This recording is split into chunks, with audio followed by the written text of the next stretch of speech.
boots, won't shoot if you give me all the loot, hit that boy, you know I shoot, I'm a villain, keep on working, you know I'm a supervillain.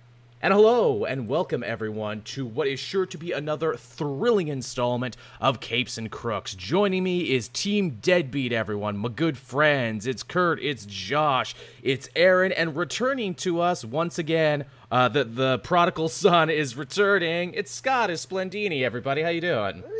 Yes, of course.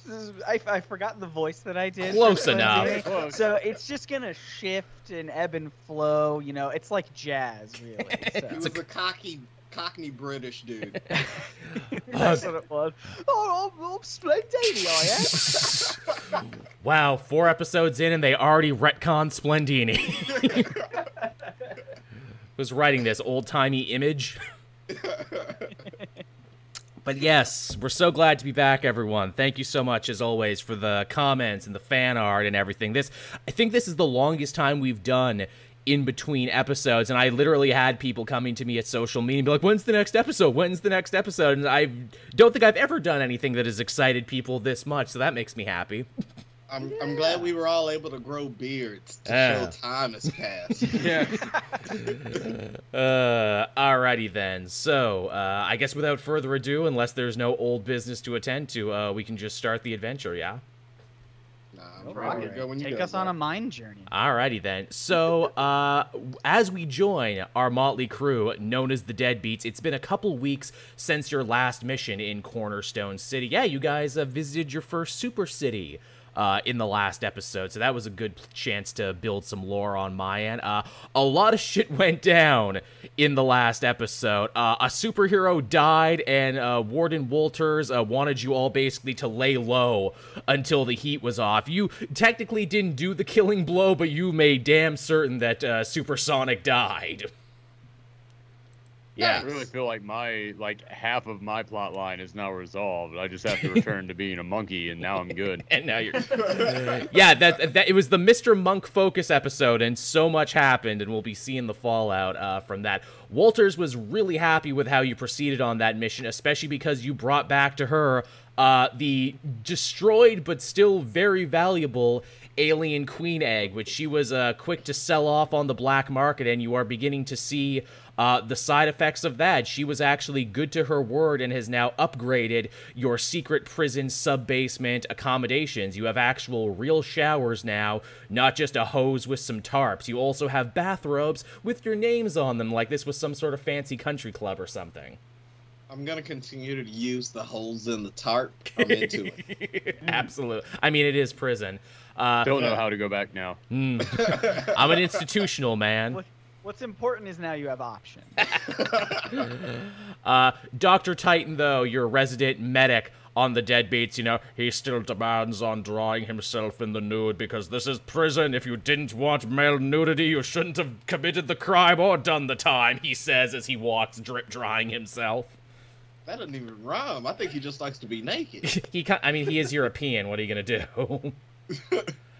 Grease Monkey, what is it, your mechanic for the Deadbeats program. He likes the showers, but he's getting a little pissed off, too, because, you know, the drain, you know, this hair, it just, you know, stuffs it up all the time, and I swear it's only 45% me. I'm not naming names, I'm not looking at anyone's direction, I'm just saying if we're all gonna use it, we all have to be a little bit more considerate, okay?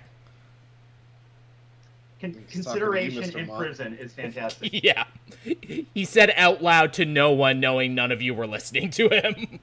Nope. Yeah, he's covered in monkey hair. I'm not taking the rap for the clogged drain.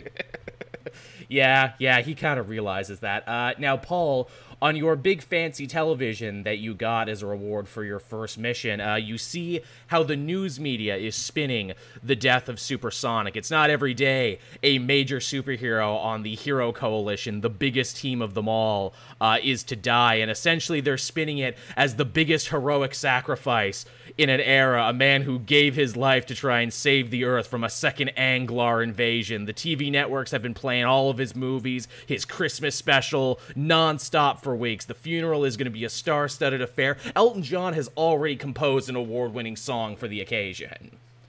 I want to turn the TV to First Take and watch Stephen A. Smith yell at somebody. There you go. You do that. You do that, and you feel much better about it. Yeah.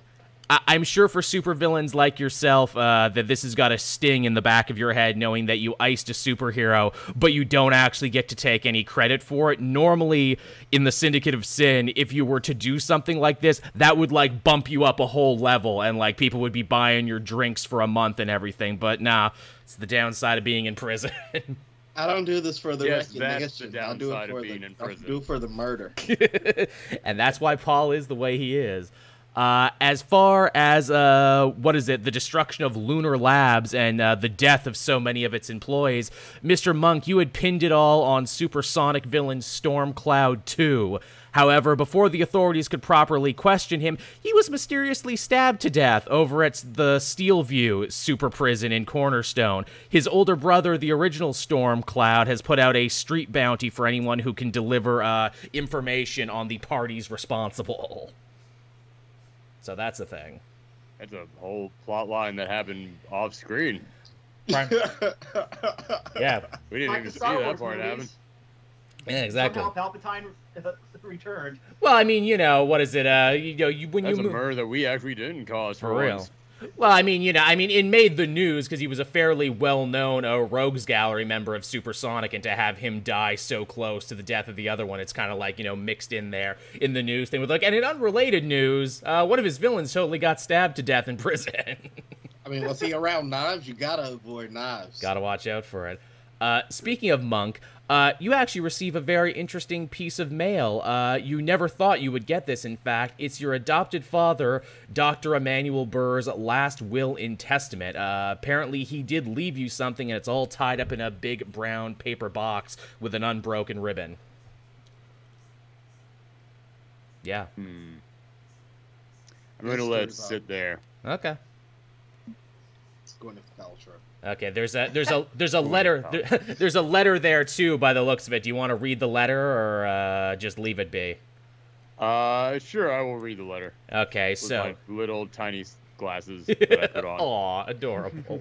It's a handwritten letter on stationery from the now destroyed Lunar Labs. It looks like he had taken several runs at writing the letter and cross it out and start it over. So he begins it with, "Dear Cody," it then crosses out and writes, "Mr. Monk." Oh shit, what was his voice again? Oh yes, he was very hoity-toity. "I know we never actually saw eye to eye. I put a lot of pressure on you, which only made you want to rebel against me more. I never knew my own father, and part of me always wonders how my life could have been different if I did. I often wonder what his love could have meant for me. For what it's worth, I do consider you my son, and I do love you, even if it's not appealing. P.S. If you were the one who killed me, please disregard that last heartfelt statement. I am also leaving all rights and funds from Lunar Labs to my assistant, Ellen Brockhollow. You two actually seem to get along, so please don't be a jerk-ass and kill her too." And yeah, that's your father's last message to you. That was beautiful, man. Well, My thank father you. was a spider monkey, and this asshole kidnapped me from the forest and experimented on me, and then got some weird dad complex in there. Yep. This is some major-ass gaslighting he's trying to pull on my ass. Yeah. Yeah, I feel like there's a lot to unpack there. Have you talked to a professional about this yet? Dr. Titan. I unpacked a lot of it in his chest the last time he went out. Yeah, you did. Dr. Titan. We had to. Dr. Titan walks by when he hears you need to see a professional. He goes, "I'm not that kind of doctor." Just so you know. If I wanted to talk to someone, they probably have pants on. Yeah. And also didn't write the Paris Peace Accord. We all know who you really are. Oh, you sound just like those guys at the Paris Peace Accord. And then he just walks away back to his office. Splendini, you've been able to rejoin the group now after your absence, after coming down with a bad case of gunshots and being forced to be party entertainment for Walters and her guard buddies. How does Splendini react to coming back into the Deadbeats full, and how does everyone else react to him? I think the first thing I try to do is obviously make an entrance. So I would just love to just like either burst through a door or like appear through a puff of smoke and just be like, "Well, hello! It is I, the magnificent Splendini once again. For you see, I am the world's greatest escape artist, which means that I can even escape death itself." Damn, that's good. You're amazing, Splendini. I was gonna be distrustful of you because you were gone for so long and you showed up, and that's just how prison works. But that flair, I just gotta trust that flair. It's all in the presentation, my friend. All right, so welcome back. Yes, I imagine you haven't really done anything of note without me being by your side, yes? Nothing worth mentioning, I don't think. Nothing worth. Fantastic. As I would have expected, for you see, I, the magnificent, the splendid Splendini, in fact, am really the star player of this team, I think. Yeah, no, I think all blame and responsibility should fall on your shoulders. That's an interesting way to phrase it, and yet I agree. Amazing. This is the show. This is these two guys. This is the show. Yeah, I this is the best part. I don't have to talk anymore as the DM. I can just let it go. Now, Technoid, because it's a new day, you also get a chance to make a brand new booster shot. You used your health shot during the last big fight there to actually turn things in your favor in a big way. You got your special strength booster shot that you're still sitting on right now. That's yours to trade or use later on as you see fit. So if you want to roll on the table there, roll a d6 and I'll tell you what you get. Alrighty. Yeah. 4. Okay, you got a 4. This is a boldness stim shot. Basically, you can add a d4 roll to any attack after you use this. So that's pretty good. Okay, cool. Yeah, so you got an extra d4 whenever you want it. Yay for drugs. Is this also a because I'm obviously a team player? Is this something I could also use to pump up someone else's attack move? Yes, you Glorious. don't. Yeah, you don't have to use it on yourself. You can use it on any teammate. You can sell it, trade it, do whatever you want with it, and you get one of those every session. Awesome. It is suppository. Unfortunately. I mean, I'm not swallowing that. Good news. I mean, you are in prison making it out of stuff in your toilet, so I mean, you know, it's not going to be a great shot every time. Literally. Now, Paul, last week during the downtime segment, you had said that you were planning to make a meeting with your own lawyer, D. Greer, and that appointment is set for around now, should you be interested. Oh, yeah, what was I going to talk to my lawyer about? I don't know, man. That's a Paul question. See, that's the downside of being an elderly character. My memory escapes me. Well, if it makes you feel any better, D. Greer, your lawyer, is basically the same age you are. He's been your lawyer for as long as you've been a supervillain. He's been a lawyer. Man. Yeah, he's been a lawyer for longer than the Allens have been alive. You know what? Never mind. I'm just going to stay in jail anyway. There's no way this man can help me. Somewhere deep in the prison, you can feel with your psychic powers, D. Greer, hello? Why am I here? Why did I bring these papers? Oh, man. Is today pudding? All right, look. All right, real quick meeting with my lawyer. Because you feel bad for him? Yeah. I feel like this is part of his week. This is like his whole week. My daughter packed her lunch before I got on the bus. Like, all right, check it out. Saddest thing we've ever done. Yeah. If you do want to see your lawyer, some of the guards who aren't Bannermen take you up through the service elevator and into the greater prison through the secret, broom closet that leads down to the sub-basement. Monk had seen this before because he had done it. This is your first time seeing it, Paul. Okay, look, man. I need information on Bannerman's ex-wife. Where she goes, if she's seeing anybody.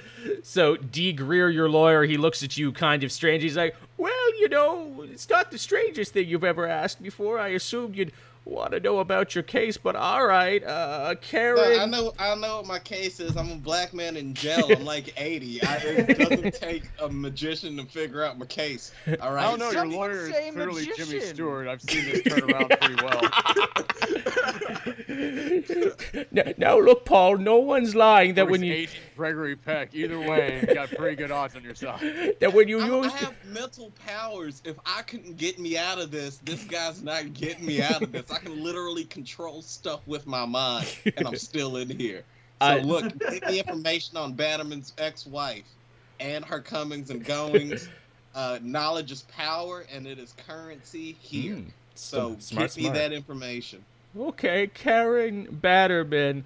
For the record, we all still think that it was super cool how, you used your psychic powers to make all those bankers cluck like chickens and then tar and feather themselves. I don't even know what you're talking about, man. You talk too much now, man. Get on out of here. Okay, good to see you, Paul. Yeah, like bro's an op over here think he'll catch me slipping. Get out of here. I'm old, but I ain't that old.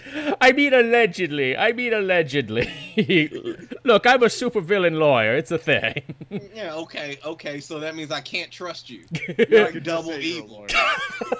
Wow, I never thought of that. Double evil. Wow. I would have really have to go and evaluate things. Jeez. It's always good to see you, Paul.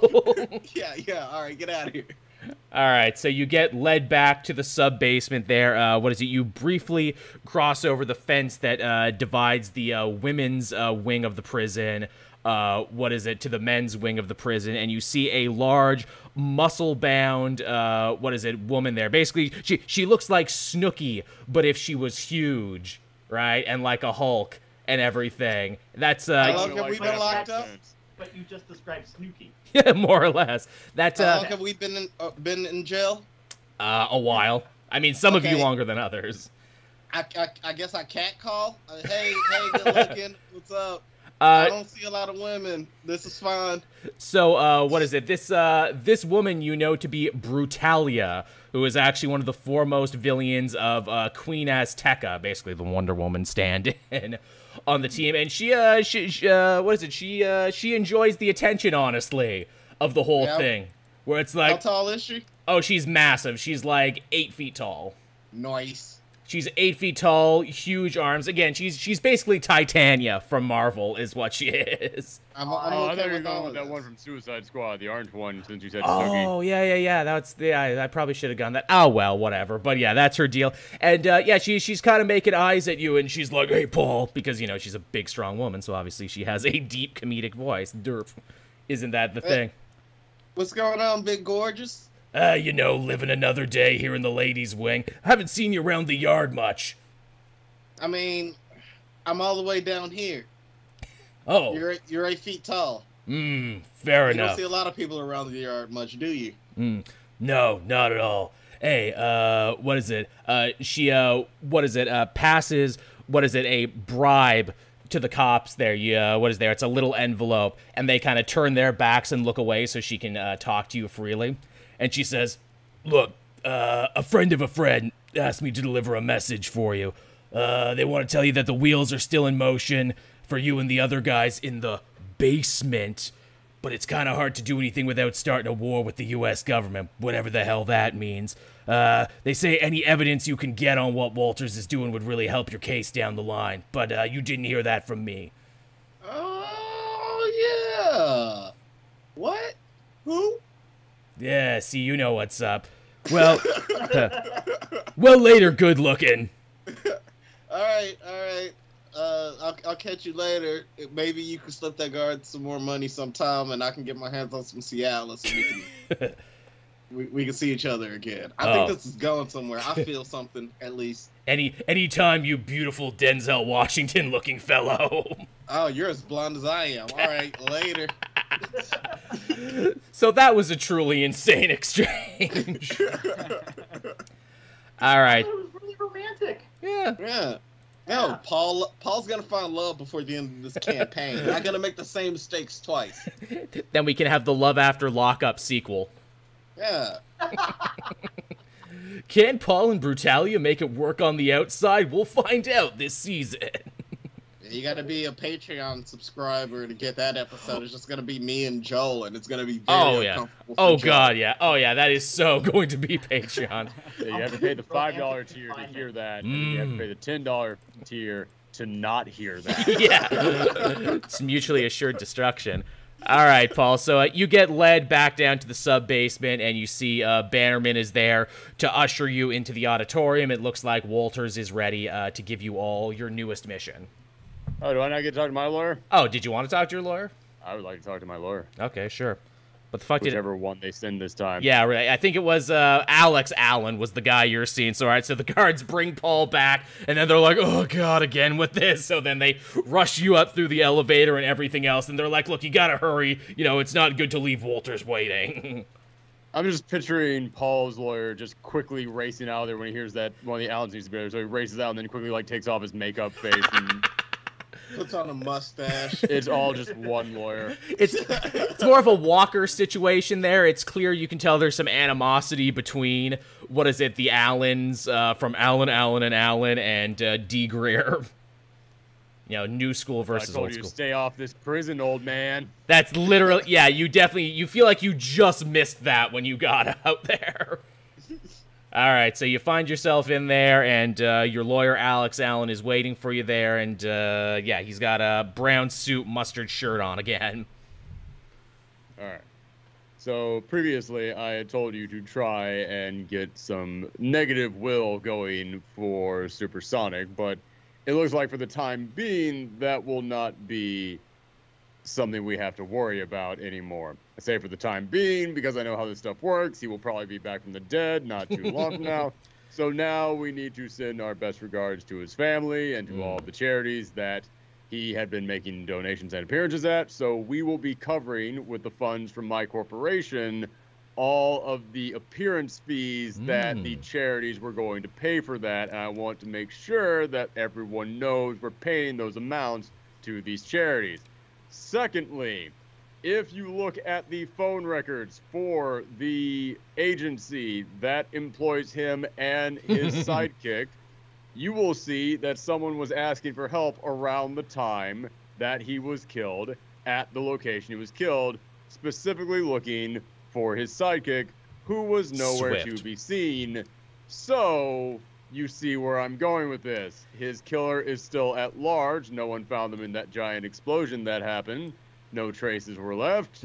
But it is odd that in his hometown, even his agency did not know where his sidekick was at the time.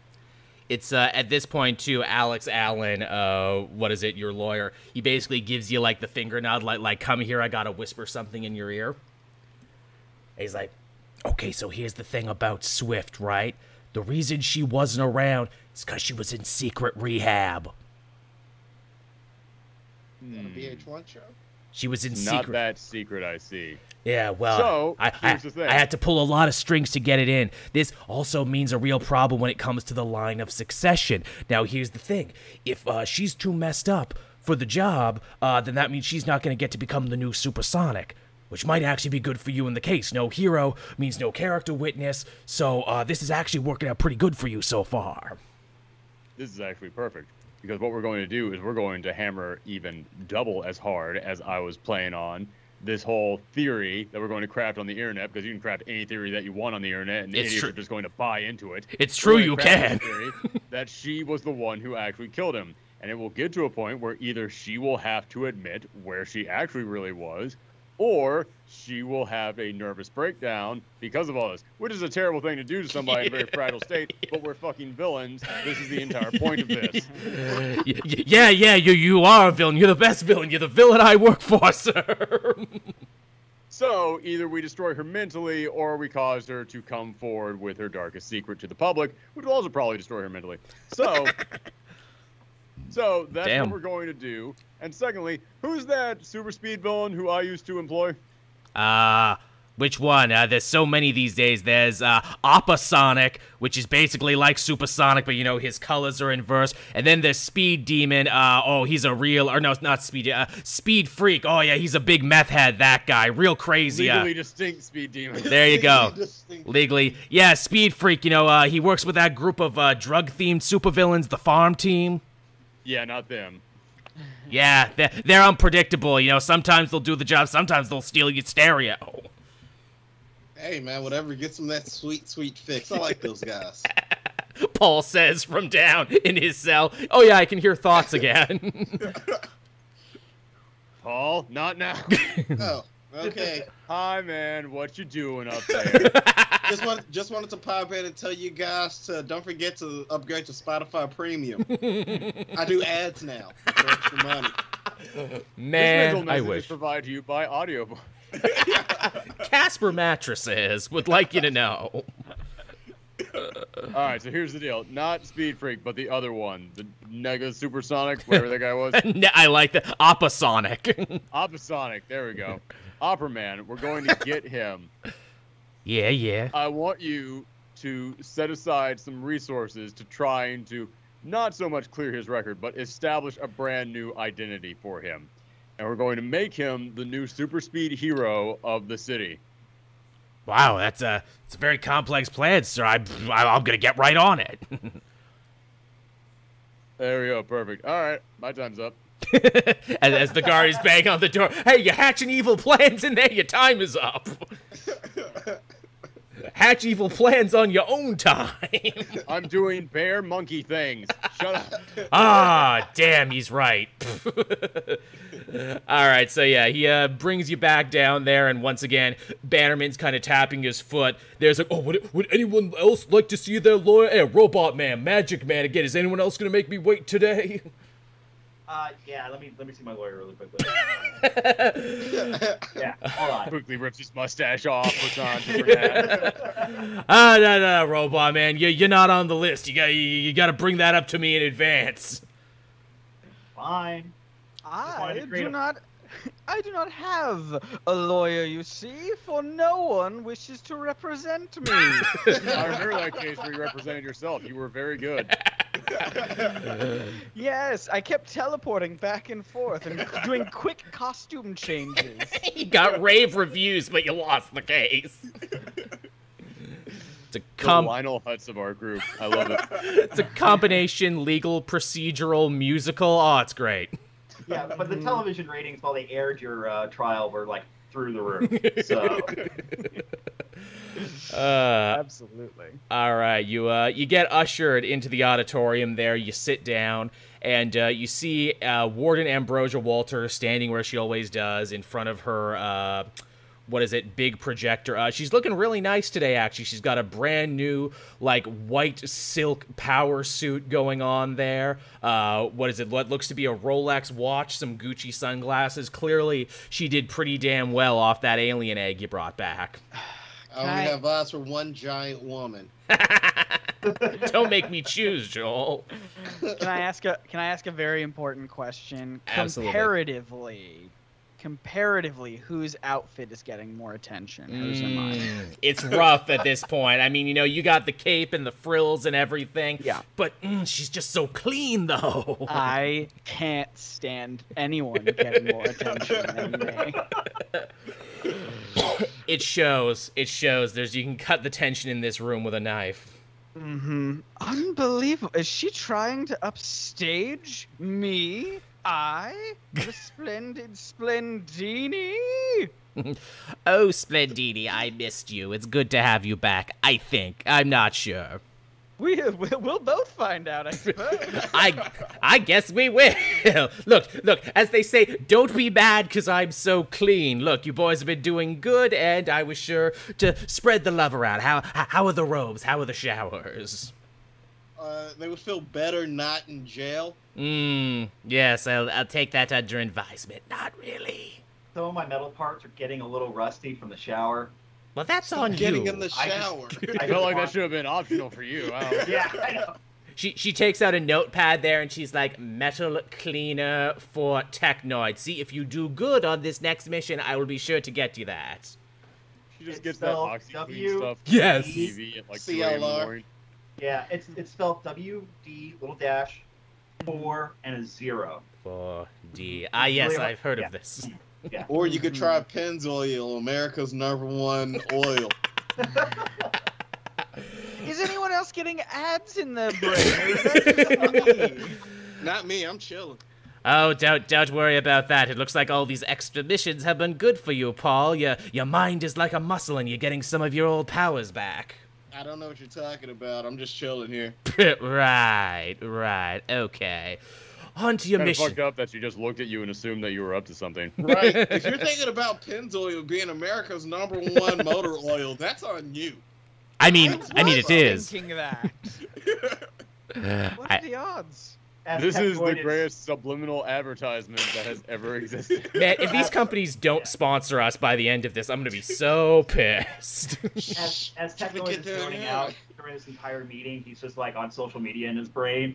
And he's trying to get Pennzoil ads as he's scrolling. Walters is like, look, everyone, we need to stop talking about the wonders of Pennzoil and get to the mission for this week. Now look, you're all professional supervillains, which means I'm sure you're no strangers to robbing banks. Well, today we get to put a twist on an old supervillain standby, because today you're gonna be stealing from some bank robbers. How does that sound? Ooh, what a twist! I love it. Are we talking about those fat cats in Congress? I'm trying to be more topical. Yeah, really. No, Paul, unfortunately those Congress fat cats pay for the beds you sleep in at night, but not for my fancy suits. Gotta do that on the down low. 2 days ago, the B.J. Morton Bank, the largest in New York City, was robbed. The bandits made off with $8 million in cash, as well as an unknown amount in jewelry, fine art, and other objects in the safety deposit boxes. The heist has all the hallmarks of supervillain stick-up crew known as the Demo Boys. Have any of you heard of them? Those are the guys who were shopping that demo around for a while, right? Yes. Yeah, the old time I visited the city, they were always on the sidewalk just telling me to buy their demo tape for Mixtape. $5. And then they were just like, how about demolition, guys? Yes, and when their music career went nowhere, they decided to become Second City guys, or Second Story please guys. tell me they're all wearing like Flavor Flav clocks or like shutter shades. They are now. Yes. Again, if you want to know more about the Demo Boys, you can do a history check. All right, I will roll a history Yeah. check. Oh, I thought you were talking to the audience out there. It's like, you can look it up on Wikipedia. Yeah, you Wikipedia pages for all this shit? you can play along at home. I rolled a 14 and I have a 4 in history. Ooh, nice. As you should. Yeah, that's better than me. Holy shit. Well, there goes my die. Okay, I have a backup. Yeah. Rolled a 14, and history is that a 0? That's a 0. Where's it a 6? Oh, damn. 16 plus 4, so it gives me a 20. Oh, wow, hot Nice. damn. Okay, so between Technoid searching his memory banks and Paul being around so long that he basically knows everyone in the supervillain scene, you know, the Demo Boys were a group of, second story guys, which means, you know, they do renovations on your house during the day, come back and rob you at night. That is, of course, They're part of an improv troupe in Chicago. Yeah, no, I thought Also you were that. talking about an improv troupe. I thought Second City. Second City. That's no, exactly what I thought, too. Second Take story. these guys down. In my defense, I think I said Second City the first time, too, because I've been to the one in Toronto a bunch. Yes, they, They're all trying to get on SCTV. Oh, I know, right? Yeah, so, they were regular workaday, criminals and robbers until they robbed the wrong house and ended up getting exposed to ancient magics, which changed them and also imbued their tools with amazing powers. Their members are Crowbar, the leader, Hard Hat, Hacksaw, and, who the hell was the other guy? Hard Hat, Hacksaw, and, Power Drill are their Nice. supervillain code names. I like that they just usual suspect got their names from things around the room they At the were in. time. Yeah. Real Kaiser Soze fans. Oh, what are we going to be, guys? Kind of like porn stars. A little bit. Yeah.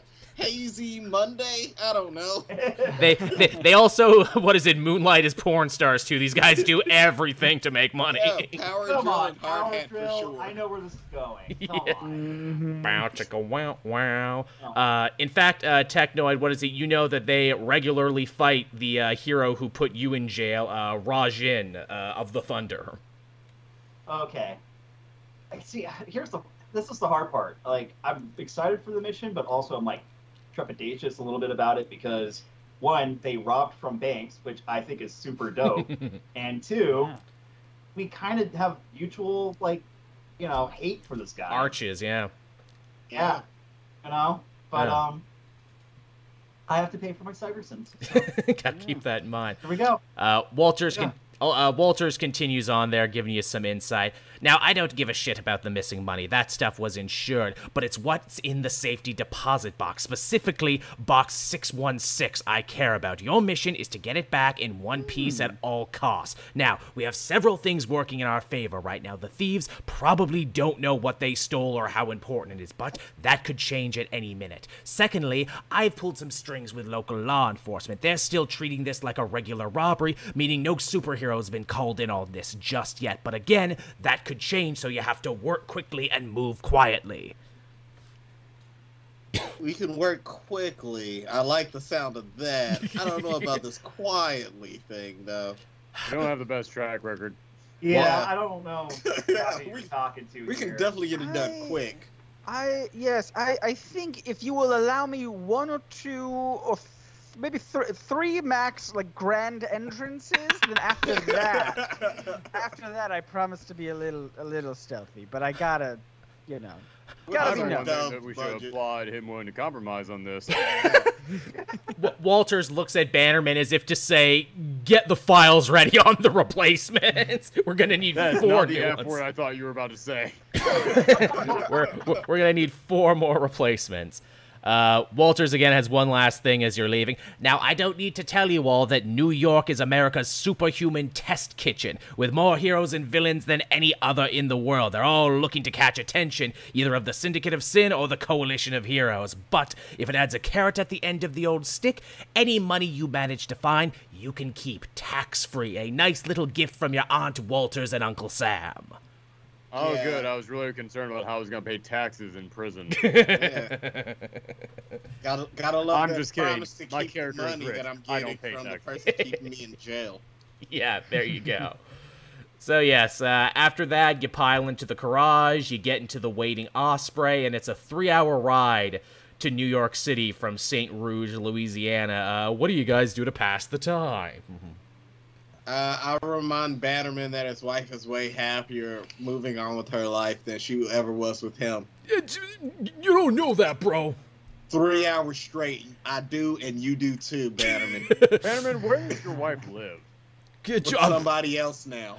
I'm not gonna fall for that one. I ain't gonna tell you. No, I don't give a shit about finding out about that. I'm just saying, like, have you ever thought about visiting her in the middle of the night? I mean, it might be, like, a thing that would actually, like, she'd appreciate, shows that you're concerned about her. Whoa. Bannerman doesn't know where she lives. The only people that she cares about knows where she lives. That's They true. ain't She probably Bannerman. didn't tell him. I just keep kicking the back of Bannerman's chair the entire time and going, why was it your fault? Why was it your fault? Veins I'm are picturing that popping you're out of his also, head. like 20 feet away from him in this giant van that we're in, but you just have like a mechanical Inspector Gadget foot that just keeps sliding. So like, Hey, Bannerman, how's it feel not knowing where your kids live because you have to meet up with your wife in the parking lot of a McDonald's to exchange custody every weekend? holy shit! He's like As desperately. the kid of divorced parents, that one hit kind of hard. Fuck yeah. I was drawing from a very I real place. I just had a memory awakening inside me. Like, oh fuck. Bannerman is desperately choking back tears at this point, and he's just like, Choke on him. and he's just like, what is it? What is it like saying like a bunch of like workout stuff to himself? They're like traps, doubts, nothing bad. There's no way to strengthen your heart, bro. That thing's broken forever. Nothing bad happens in the gym. My body is weak, but my soul is free. Are we there yet? This is what happens when they don't put movies in on the plane. I get bored and start making my own movie, and I like dramas. All right, so after You can read minds. Where does his wife live? In a place of pure bliss, of freedom. if Paul does want to burn that once a day power right now, he positively can. I feel like I'm gonna need it for serious things, but yes, also I absolutely want to use telepathy to find out how much he has to pay her every month in child support. A lot, and also you find out, again, his mind betrays him when you invade it, and you see his eyes glaze over when you reach inside with your psychic powers, and you find out she actually lives only a couple hours from the penitentiary. He literally has to pass her house she lives in with her new boyfriend every day on his way to work. Also, I'm seeing you have a TV. Your only TV is on the floor, Bannerman? What? It's fine, bro. I don't need anything else. You know, I'm doing like this real, you know, kind of like non-consumerist thing, man. Oh man, you were Totally sad. doesn't have a bed frame. Doesn't have a bed frame. Yeah, mattress on the floor in the corner with one lone blanket. What's wrong with it? It's simple. Pizza boxes How much stacked on is top the of the government oven. paying you? Hey, Aaron, what's it feel like to be the only loser on an entire plane full of criminals? We're here. We're here, okay? Everyone get the fuck out. We're here. This is still New Jersey. Close enough. I love this game so much. So yes, Bannerman cloaks the Osprey and he drops you off. What is it? On the water, actually, by the famous Dex Dawnstar Senior Convention Center, home to all manner of events. But it's the middle of the week, so there's nothing going on right now. All right, Bannerman, this ain't soccer practice and we ain't your kids. Make sure you're here to pick us up on time when we're done. He's just so rageful beyond even words now. Hey, careful. That tempers what you got you in that situation. I can't wait for the boss fight against him. Oh, me either. Because it's coming. He's gonna be our Thanos. All right, so behind the convention center, you find a white panelless van waiting for you, like on the last mission, and some civilian clothes all in your size. Nice. Should you want to make use of them? Yeah. I'll put them on. Hell yeah. I'll- You close? I'll put them on, but like over my actual Oh, of course. outfit that I can quickly change out of them at a moment's So you can notice and Christopher just be Reeves it. "Aha." Dibs exactly. on the button-up bowling shirt. Ah, there you go. Oh, it's a classic. Some sunglasses you can put I just backwards. hold my civilian clothes up to me, and then just go, I have several questions about how she thought any of this would work. It's a gray hoodie the size of a tarp. To fit your giant All right, bear I frame. put it Hey, on. if the Ninja Turtles can get through New York City in a trench coat and a hat, you can just wear a hoodie. You'll be fine. Oh, that's what it should have been. It should have just been all trench coats and fedoras and big trench glasses. All right, so yeah, you're in New York now. You're on the ground. Your collars have been deactivated. So what do you want to do now? Walters didn't really give you much information to go on. Just you need to get Box 616 back from the demo boys, and that there might be somewhere in the city. You know, this was the scene of the crime. I know that there is a bar in this city that has no name to speak of, but it is one where specifically supervillains like to hang out. Yes. Applebee's. Yeah, actually, it's really more of a henchman bar. The what is it? The actual villains themselves don't get out that much. The bigger ones. New York is essentially run by a group who calls themselves the Rikers Outfit, and they're a super powerful, super villainous fraternity. In fact, they have oftentimes said that if they don't, get more preferential treatment from the Syndicate of Sin, they might just break off and start doing their own thing. But you do know the last time you were here, Mr. Monk, there was a very popular henchman bar called the Honor Amongst Steves. Ha. Yeah. It's Amongst Steves? Yeah, the Honor Okay. Amongst Steves. Bravo, sir. Well played. Yeah, it's been around since the 1950s here in the West Village. All right, so I figured that would be the best place to go to start asking questions. But then we'd have to go to the West Village. So, Aaron is actually from New York, everyone. I had a lot of anxiety writing this because I've been there once, and there's an actual guy who lives there now. in all Paul's fairness, I haven't always been wanted there to in catch a a year Broadway either show. because. The West Village is actually quite lovely, but Mr. Monk would not want to go there. Wouldn't want Full to of go to hipsters. But yeah, so I figure we should probably go there. Alright. Plus, no one there would look at me odd in this hoodie. Nah. Nah, so you, Onward we go. so you make your way to the West Village past all the trendy cafes and wine stores and everything else, and you eventually find The yourselves... one chess club that nobody knows how they stay open in Yeah, business. what is up with that? So yeah, Is that a thing? Okay. There's this one in the West Village. There's this one chess club that's been open for decades, and I've never seen anyone go in it. this It's a front. That's a It's front, gotta yeah. probably.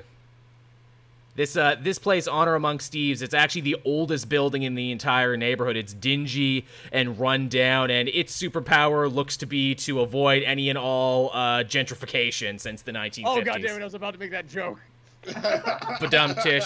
Great minds think alike.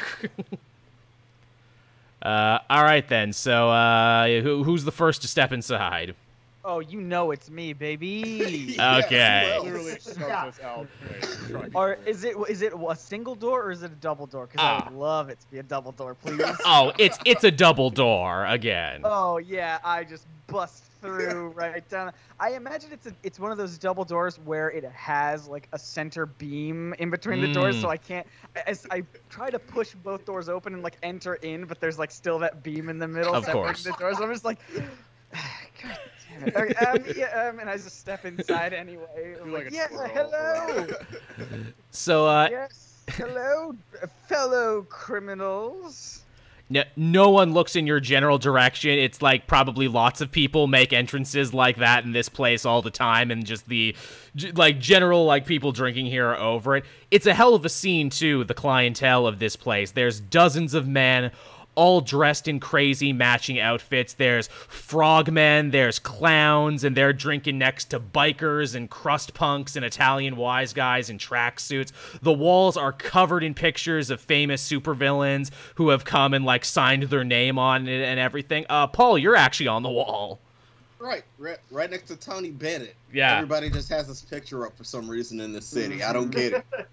It's a beautiful picture of you, actually. It's you, one of your former villainous proteges. You're taking like a cool picture. You had just burnt down like a government lab that was making like germ warfare weapons back in the day. 2 seconds after this picture was taken, Father Patriot came and like broke your jaw, and you got sent to jail for like another 10 years.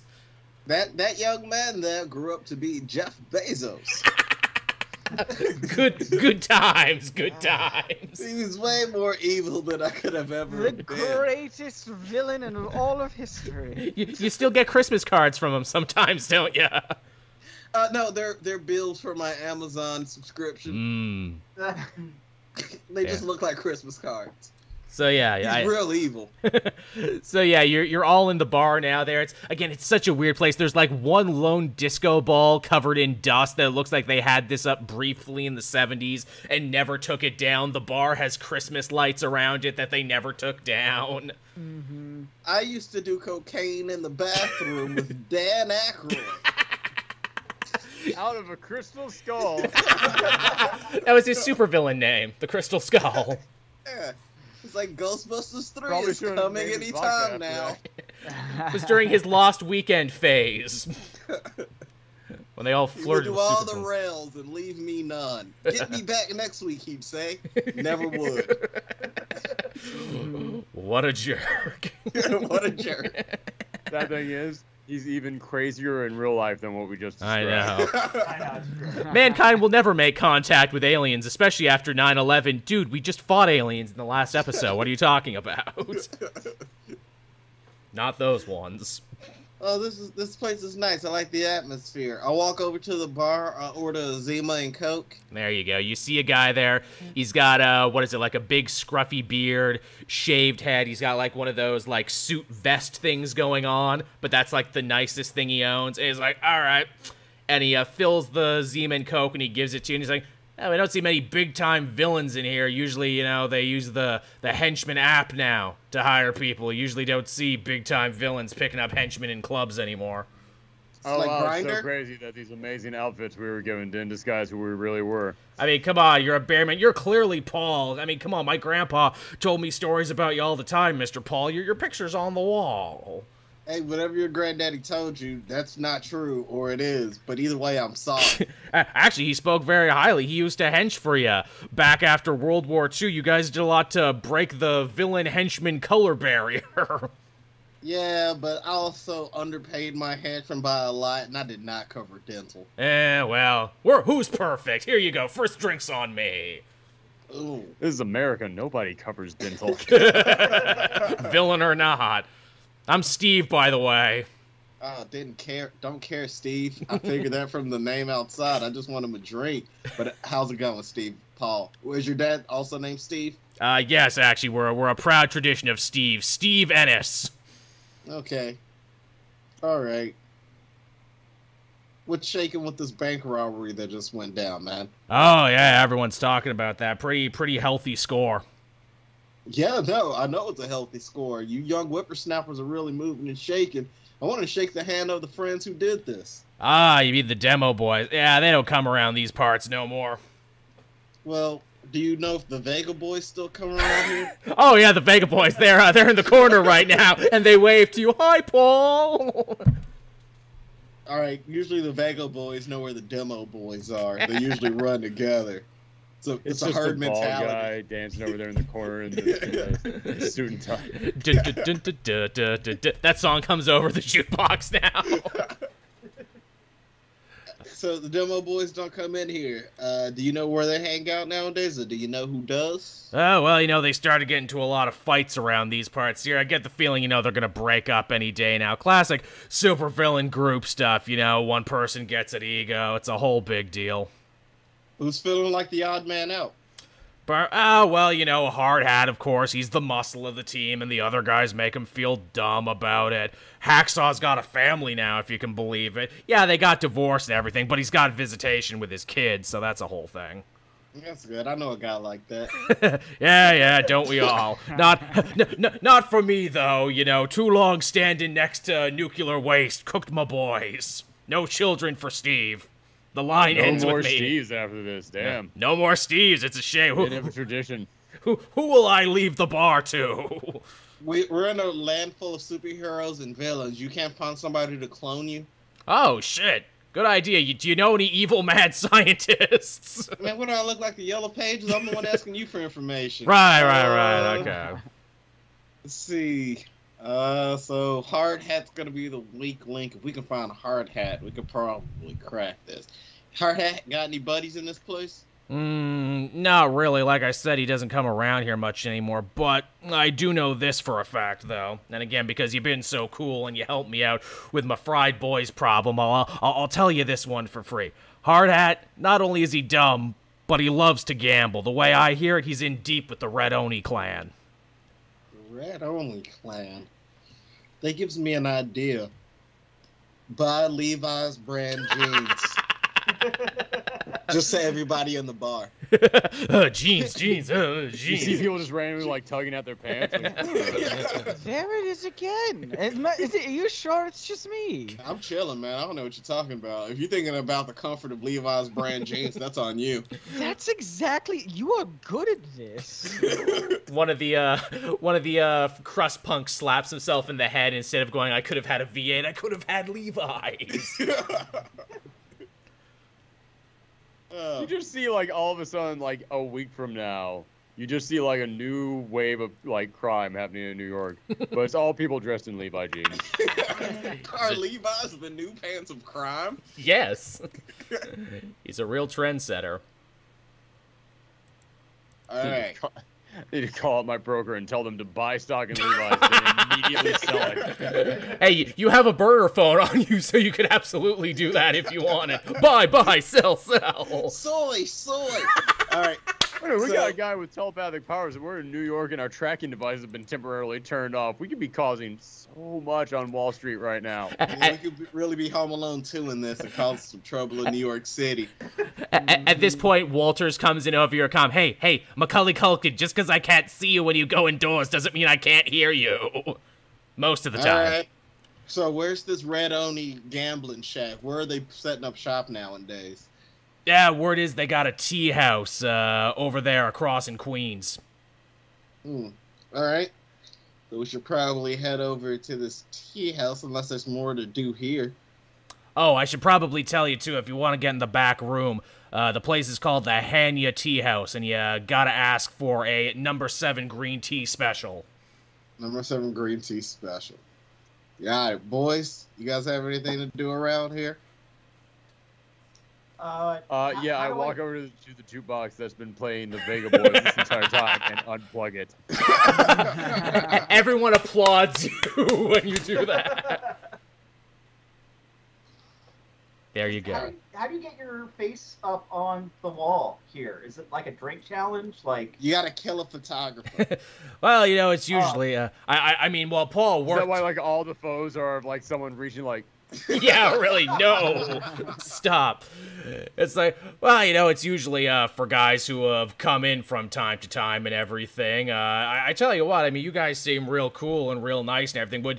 Would you like to be put up on the wall? Like I said, most villains don't actually come in here anymore to recruit. It's not an honor if you have to ask for it. Well, when you put it that way. Yeah, honestly, you should have wanted us to be on the wall from the moment we stepped in here.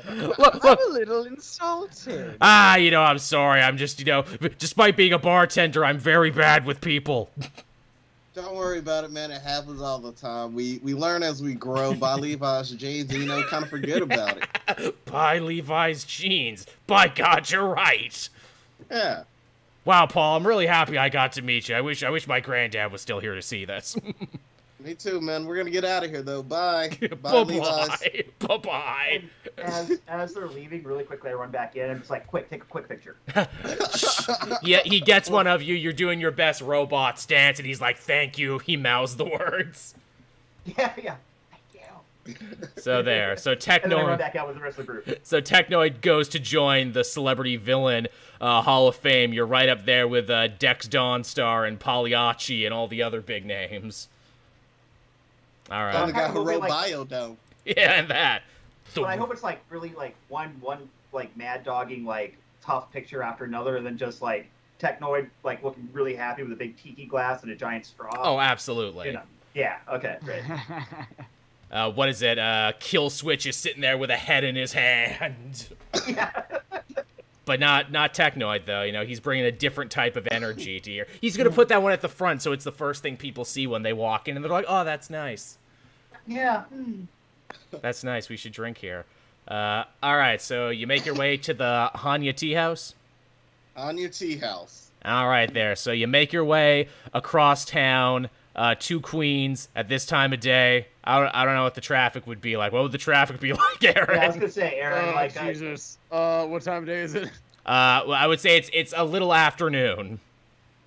That's gonna be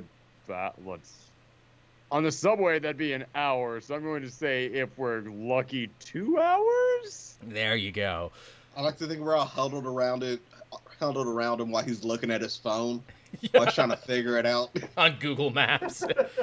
You pass through a bunch of... It depends on how far into Queens. Queens is actually big. It is, You make your way there through the traffic, past all the buskers and the tourists in their orange safety coats there, and all the New York cab drivers. Hey, who's driving here? You know, as I assume.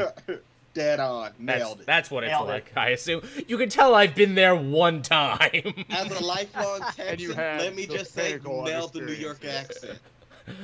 Legitimately, my favorite moment from New York is when I was standing at a stoplight and some guy was really slow in front of me, and a local looked at me and be like, "Can you believe this, motherfucker?" I'm like, "I know, man. Some people."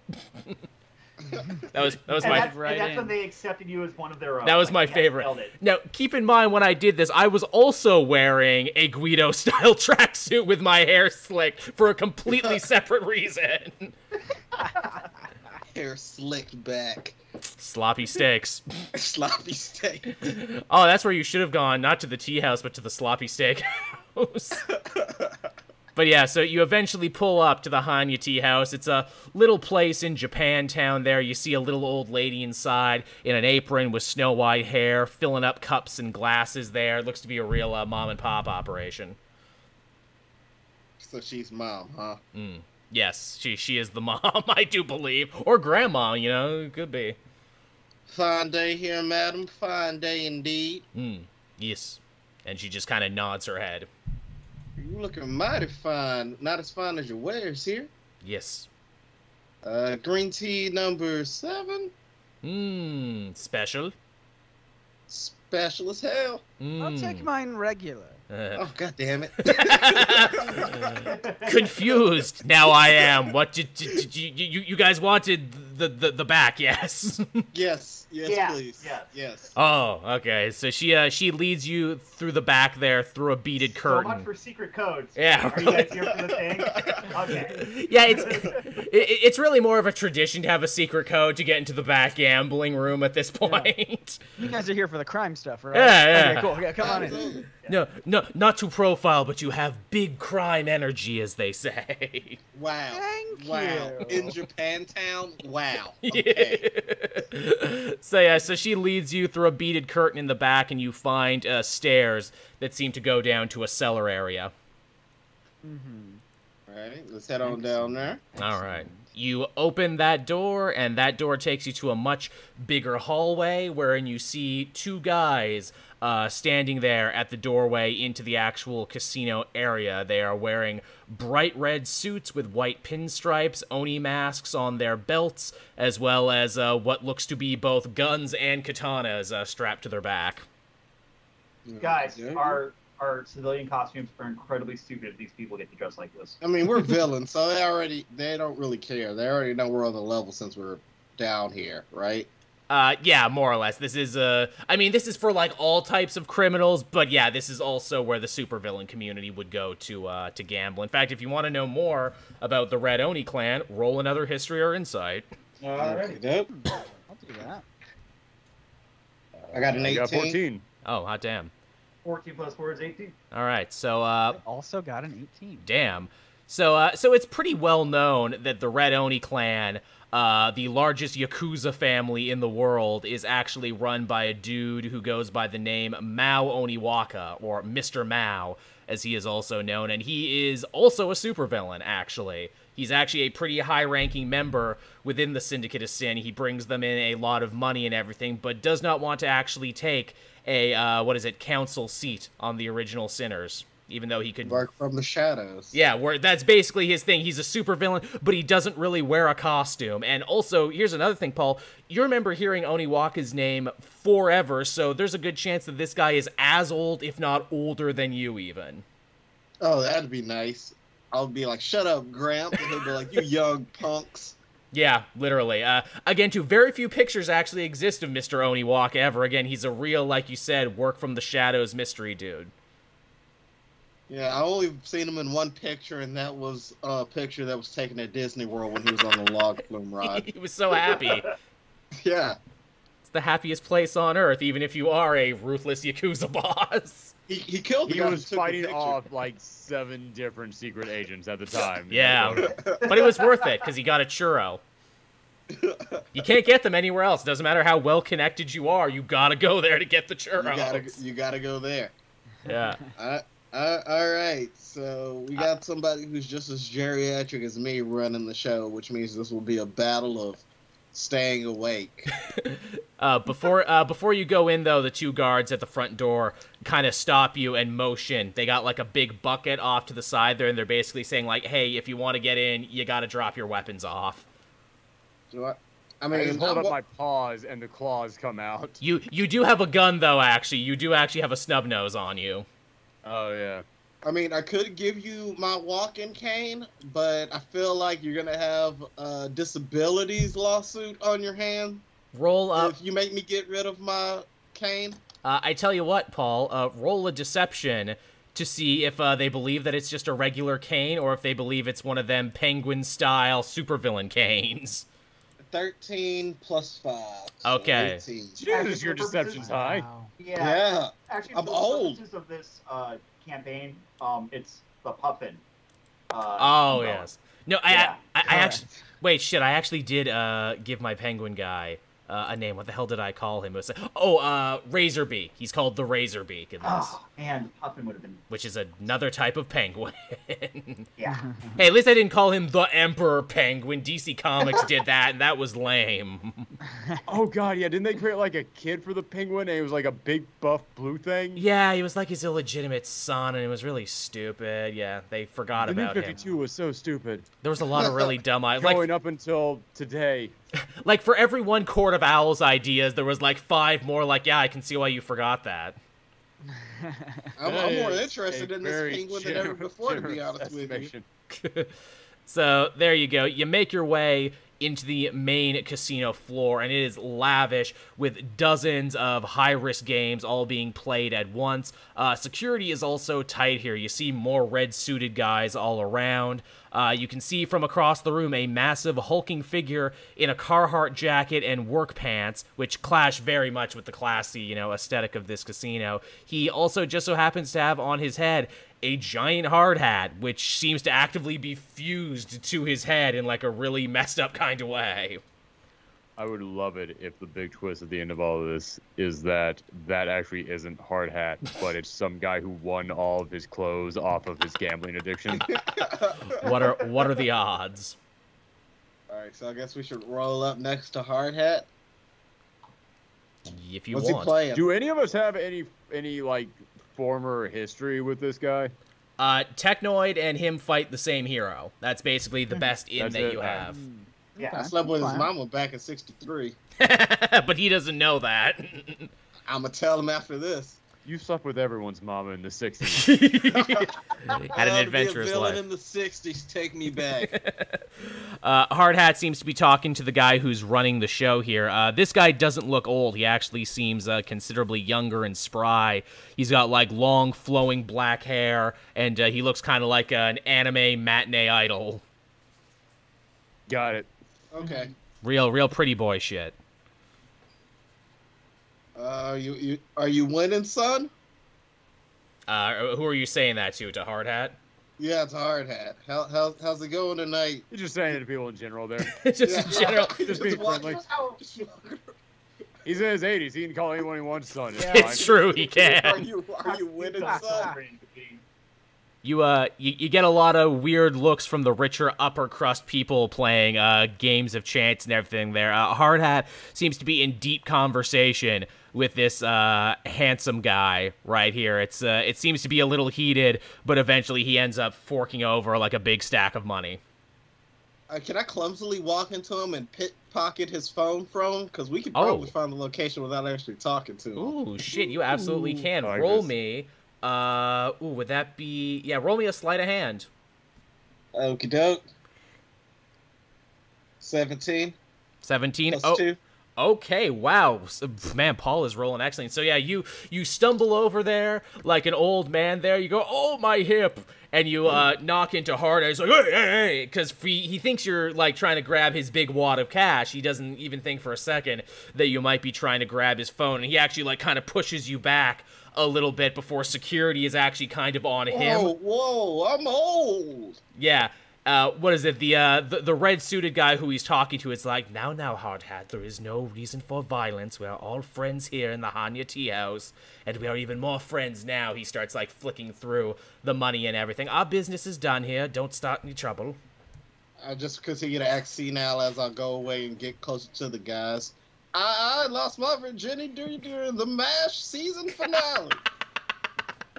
You sell it. You were knowing your age, that means you were in your 50s, man. Yeah, really. I like my model trains. That was my life for the longest time. You sell it super hard, and yeah, you now have Hard Hat's phone. It's an older model Android, and it's just all cracked to shit. Like every construction worker, this guy really needs a case for it. Hey, Techno Boy, go ahead and hack up in this. I'm gonna hack up in the all up in the Android phone. Okay. Yeah, make love to this phone or however you get inside of it. Okay. I don't know. What did we decide that hacking was again? I had found a good homebrew rule for it. Now I forget what the hell it was. He connects his ponytail to the phone. It wasn't animal. I guess just give me a flat intelligence roll. I guess. Just a flat intelligence. We're gonna go. Ugh. My intelligence is a 1, by the way. Oh, damn. You're a computer. Yeah, You're a really. computer. Yeah, that should be better. Yeah, what did we use before? Was it More like a Commodore? was it Yeah. wisdom? I know I made you do animal handling to work vehicles. Oh no, survival. It was It survival. was survival. But here's the cool part. I still rolled a 16. Okay, that is So These are the best Yeah. rolls we've ever They had. which really means are. We're going to get our Wow. asses kicked. Five Kicked Yeah, later that's on. what happened last twenties time. combined, guys. so. There you go. So 16 is just good enough Yeah, to- 2 plus 2 will make it 18. to crack what is it, the password on this guy's phone, which you find out is actually just hard hat. It's Bro, his, you gotta get an upgrade when we get back to jail. They gotta increase your RAM or something. so You yeah. barely Running on broke a into goddamn the Yeah, the way- the way switch in I the back actually- pocket. Yeah, the way I actually hacked the phone was just licking it. There you go. No. Like So- a 9-volt battery. So yeah, you're in his phone now. You have access to basically all of his information. What do you want to know?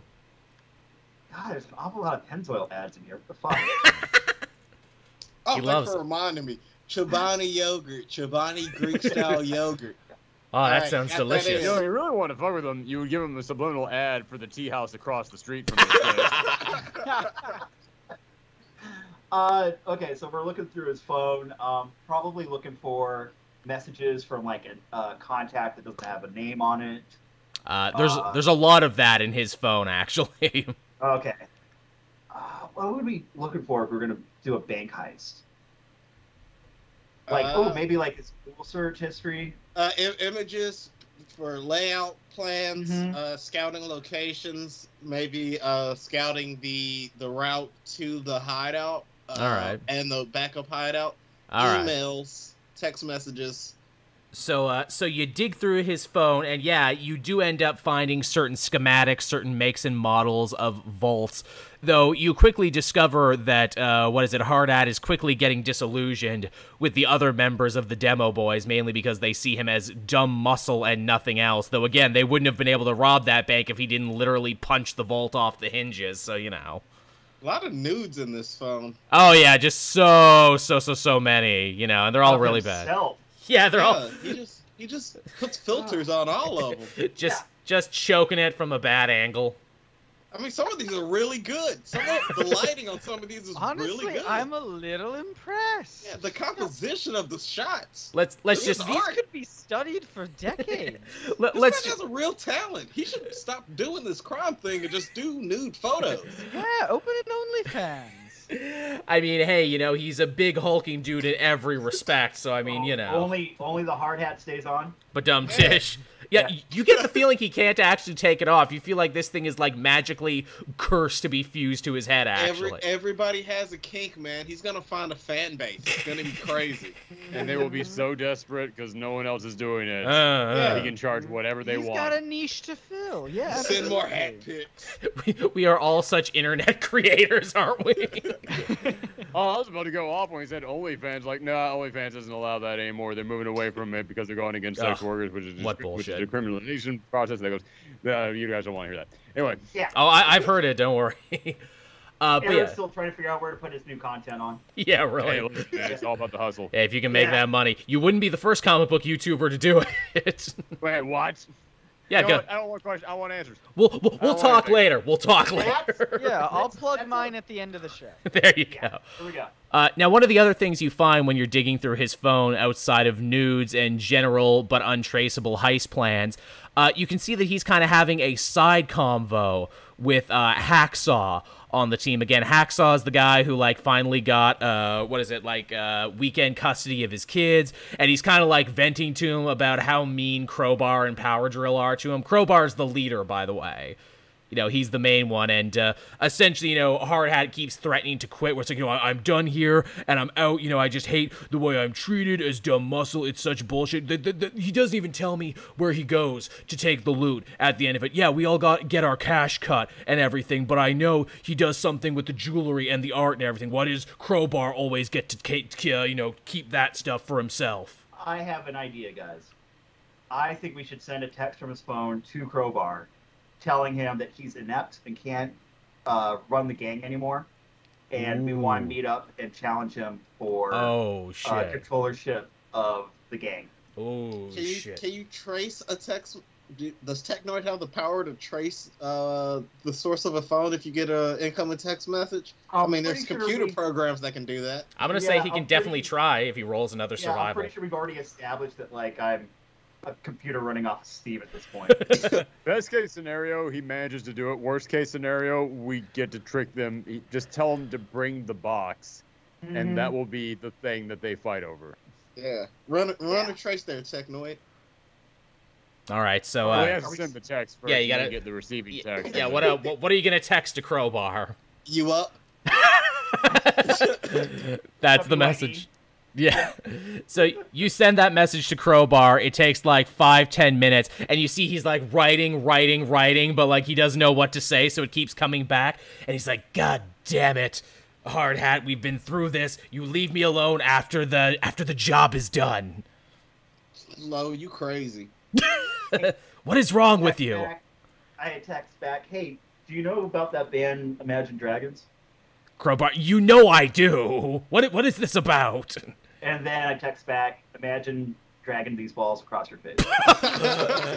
he is just pure rage at this point. You insolent motherfucker. You wouldn't even have your strength if it wasn't for me. I was the one who pulled that Cortez job. It was all my idea.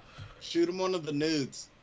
It's very disturbing to me that this is all working at this point. Yeah, really.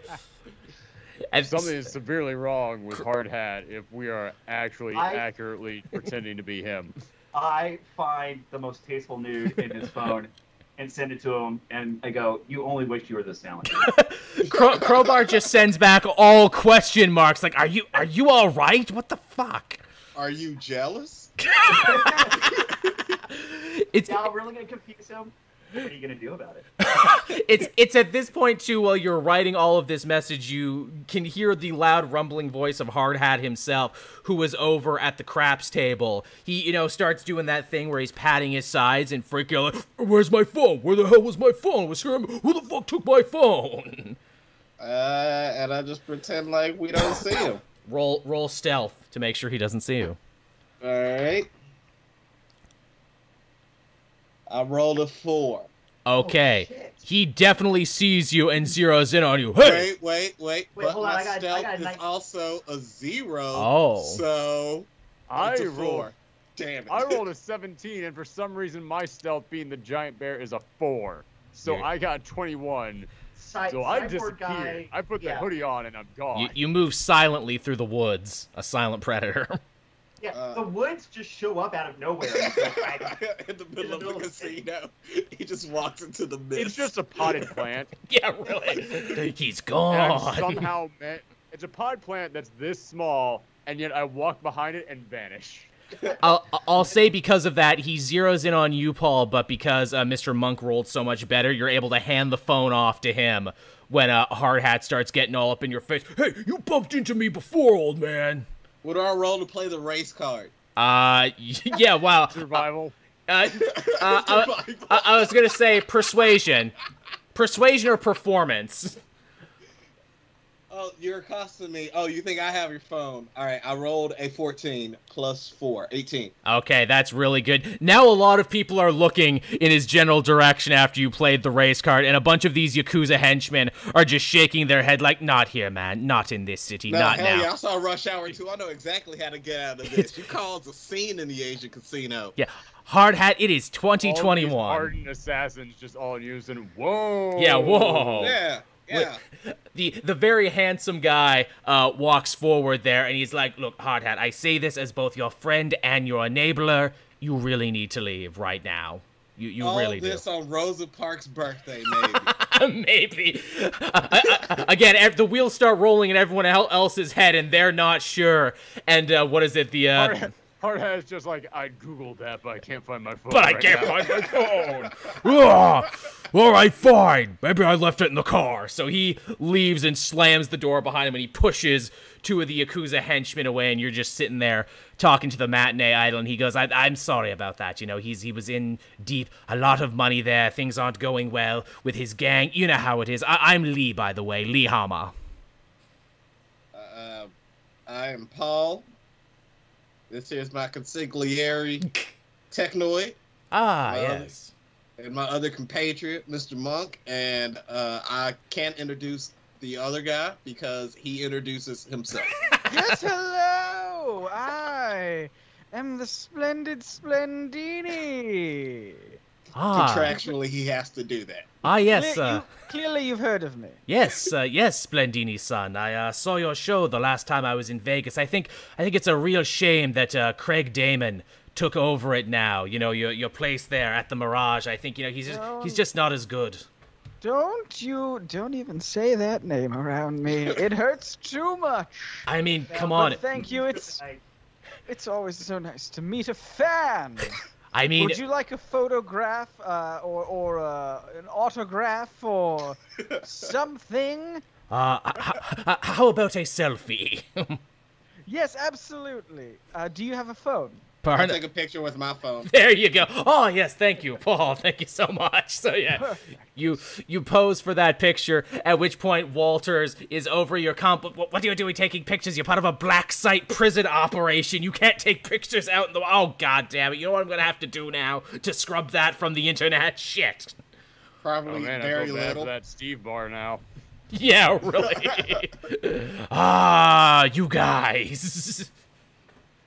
Look, it'll be fun. Don't worry about it. These are also underworld people, so who's gonna see it? Get your Bonnie yogurt. Bonnie yogurt. Well, I am hungry. I did miss lunch this afternoon. You know what? Yeah, I'm going to have a Bonnie yogurt. Telepathy if it's affecting her. Yeah, well, she can hear through the earpiece. Well, I mean, the flavor of Chobani Greek yogurt speaks for itself, really. I assume he's You're just lucky it's delicious. Yeah, right. I assume Paul is just saying it out loud at this point. I don't know what you're talking about, man. All right, so Hard Hat left in a huff, and you're just standing there with his phone there. What's your next course of action? I've been typing on it this entire time while you guys were handling him. And Wonderful. I sent him a message and said, "Sorry, but someone at the casino stole my phone and it's got all the info now. I got it back, but they want to get the loot and they're tracking you to where you are. Quick, bring the loot to," and then I just typed in a random location that I googled for a parking lot. There you go. Roll persuasion to see if he believes you at this point, because Crowbar, he's a more up there supervillain, so he's not dumb. By the way, I'd really like to give a shout out to Aaron for keeping my plan going during the story. There you so go. much. That's teamwork. Makes the dream work. You guys are doing the plan way better than me because I only rolled a 7. Crowbar just stops writing you back at this point. I was too smart. I still got a 17. I should have. Hold on, stop. He stops writing back. Then I send a dick pic, and then I type, "Sorry, that one was me. My bad." Wrong button. And now I roll persuasion again on that one. Yeah, the first one was somebody else I was hacked, but this was me. It's from me. And it's 11. You get like number blocked now. Yeah. Oh boy. Well, we really made a boner of that one, fellas. I guess we could always go and try to kidnap Hard Hat. Yeah. It's I an mean, option. so that's it. That's You also got his contacts there, so you have a pretty good idea of where the other members of the gang are at in the city right now. Except who's the for one Crowbar. that Hard Hat is closest? Not Hard Hat, but the other one, Crowbar. Who's the one he's closest to? Oh, There's Hacksaw was the one that he's closer to, and that's the guy who has weekend visitation with his kids. Okay. Good job. It turns out that Hacksaw is actually hooking up with our handler's wife. If I was smart, I'd put that together. No, all right. So message him and say, let's see, what would you say to a man with weekend custody of his kids? Maybe you shouldn't be the one that handles this one. Splendini, you take over. Is there some sort of check I could make that could maybe like an insight thing to kind of gather what might be the best course of action to? Sure. Yeah, let's do that. I like rolling dice, so any chance that I can. Oh, that's a nat 20, baby. Damn. Holy shit. Heyo. Okay, so you know that Hacksaw is kind of like the heart of the team. He's kind of like the Kurt Hammett of Metallica. Like, this whole thing would have fallen apart a long time ago were it not for him. So, he's kind of the guy who, like, plays counselor for all the other members of the team there, and he's, like, been trying to, walk Hard Hat back from the whole thing and being like, look, man, I know it sucks, but it's only a couple jobs a year. This was a big score we can live off of. It's all cool. He also makes reference to time and time again to something called the Cortez job, which is seemingly the job that gave them their amazing powers in the first place. And it kind of makes it sound that, these powers are finite in some way or another, but they don't really, expunge on that anymore in the text messages. Is the Cortez job something to do, and they have a finite amount to their powers, so there's some kind of fountain of power that they're getting their powers from? You don't know. Is this referencing, like, Cortez, the explorer? Could be anything. Is it referencing the Spy Kids Cortez family? Yes, it's all Spy Kids. All right. They exist in the same universe. Yeah, you can also, Paul, you can roll a history or an insight or whatever you want. I was gonna say Paul might know something about this. He's been around. All right. I just feel like we gave up the game to find out that our entire universe is now connected to Spy Kids. Yeah, really. 21. Oh, hot damn. Okay, so yeah, this world that I have built is kind of like real history, but diverges at certain points. Within the supervillain community, Cortez, the famous explorer, conqueror, colonizer, is regarded as like one of the forefathers of villainy. Yo, that guy rolled up and stole a bunch of shit and gold whenever he wanted. He had a cool helmet. He had henchmen. So he's kind of like held up as this big deal. Also, too, because at some point in history he had found the Fountain of Youth and did battle against Queen Azteca, the Wonder Woman stand-in. He didn't actually die when he is purported to in history, and word is that he took a bunch of his cursed gold and everything and actually bought some property in New York State somewhere. Well, that's what you do. Cursed gold, real estate. Yeah. Yeah, that's the only thing more evil than what he was already doing. Yeah, really. Right. Is this? I mean, is the location of this known?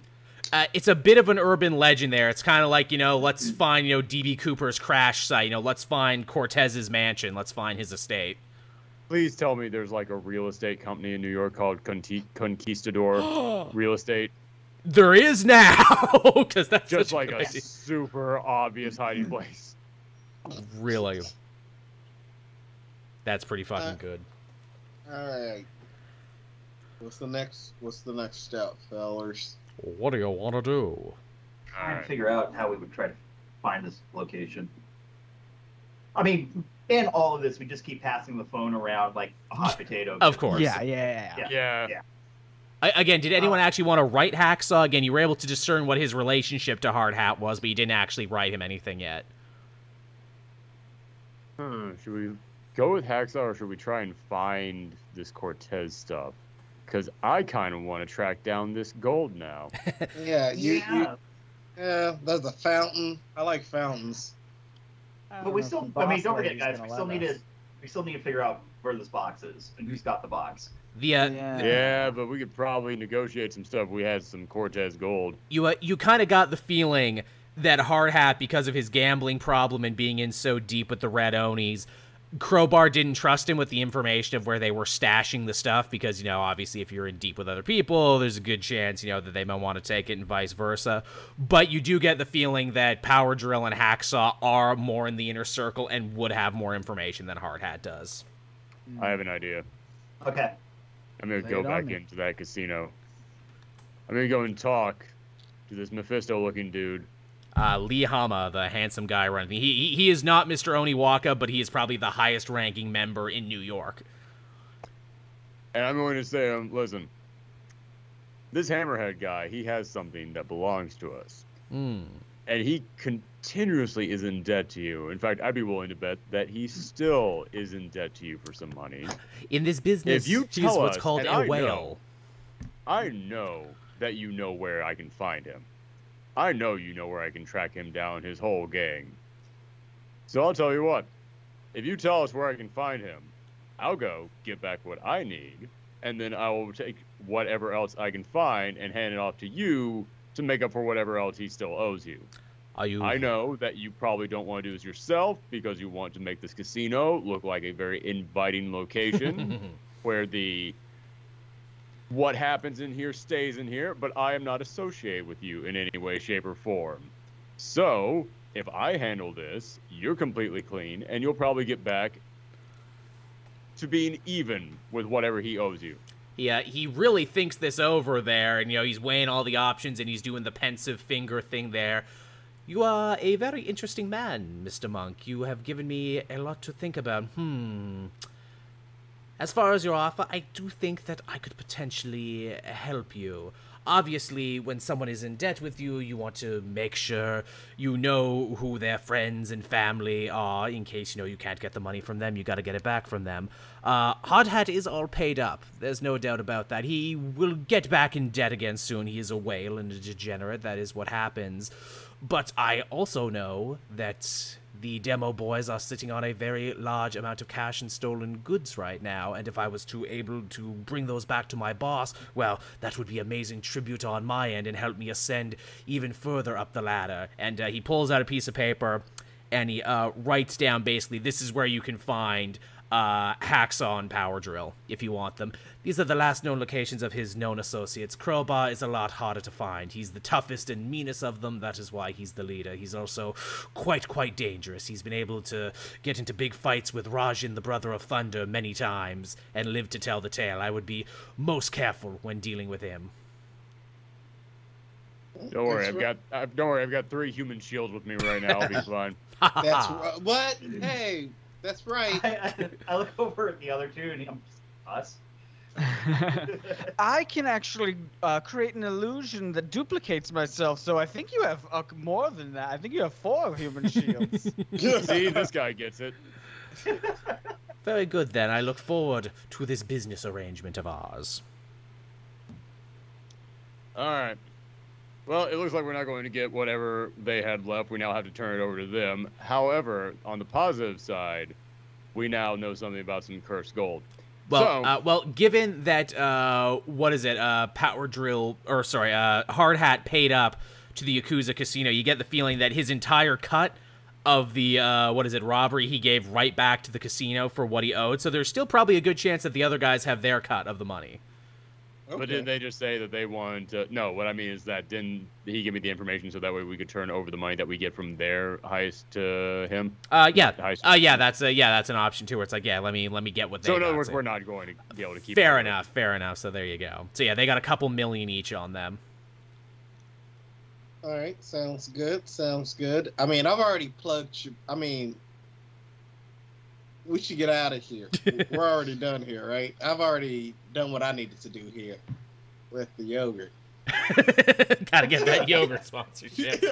All right, so you make your way out of the Hanya Tea House there. You see several patrons have all been punched in the face by a very angry Hard Hat on his way out of the place. There's some cars flipped in the parking lot there. Some, parking meters that have been torn out of the ground. He was having a bad one. I feel like we could almost just follow this. And just some burnout things, too. He eventually did get into a car and then peeled out very angrily.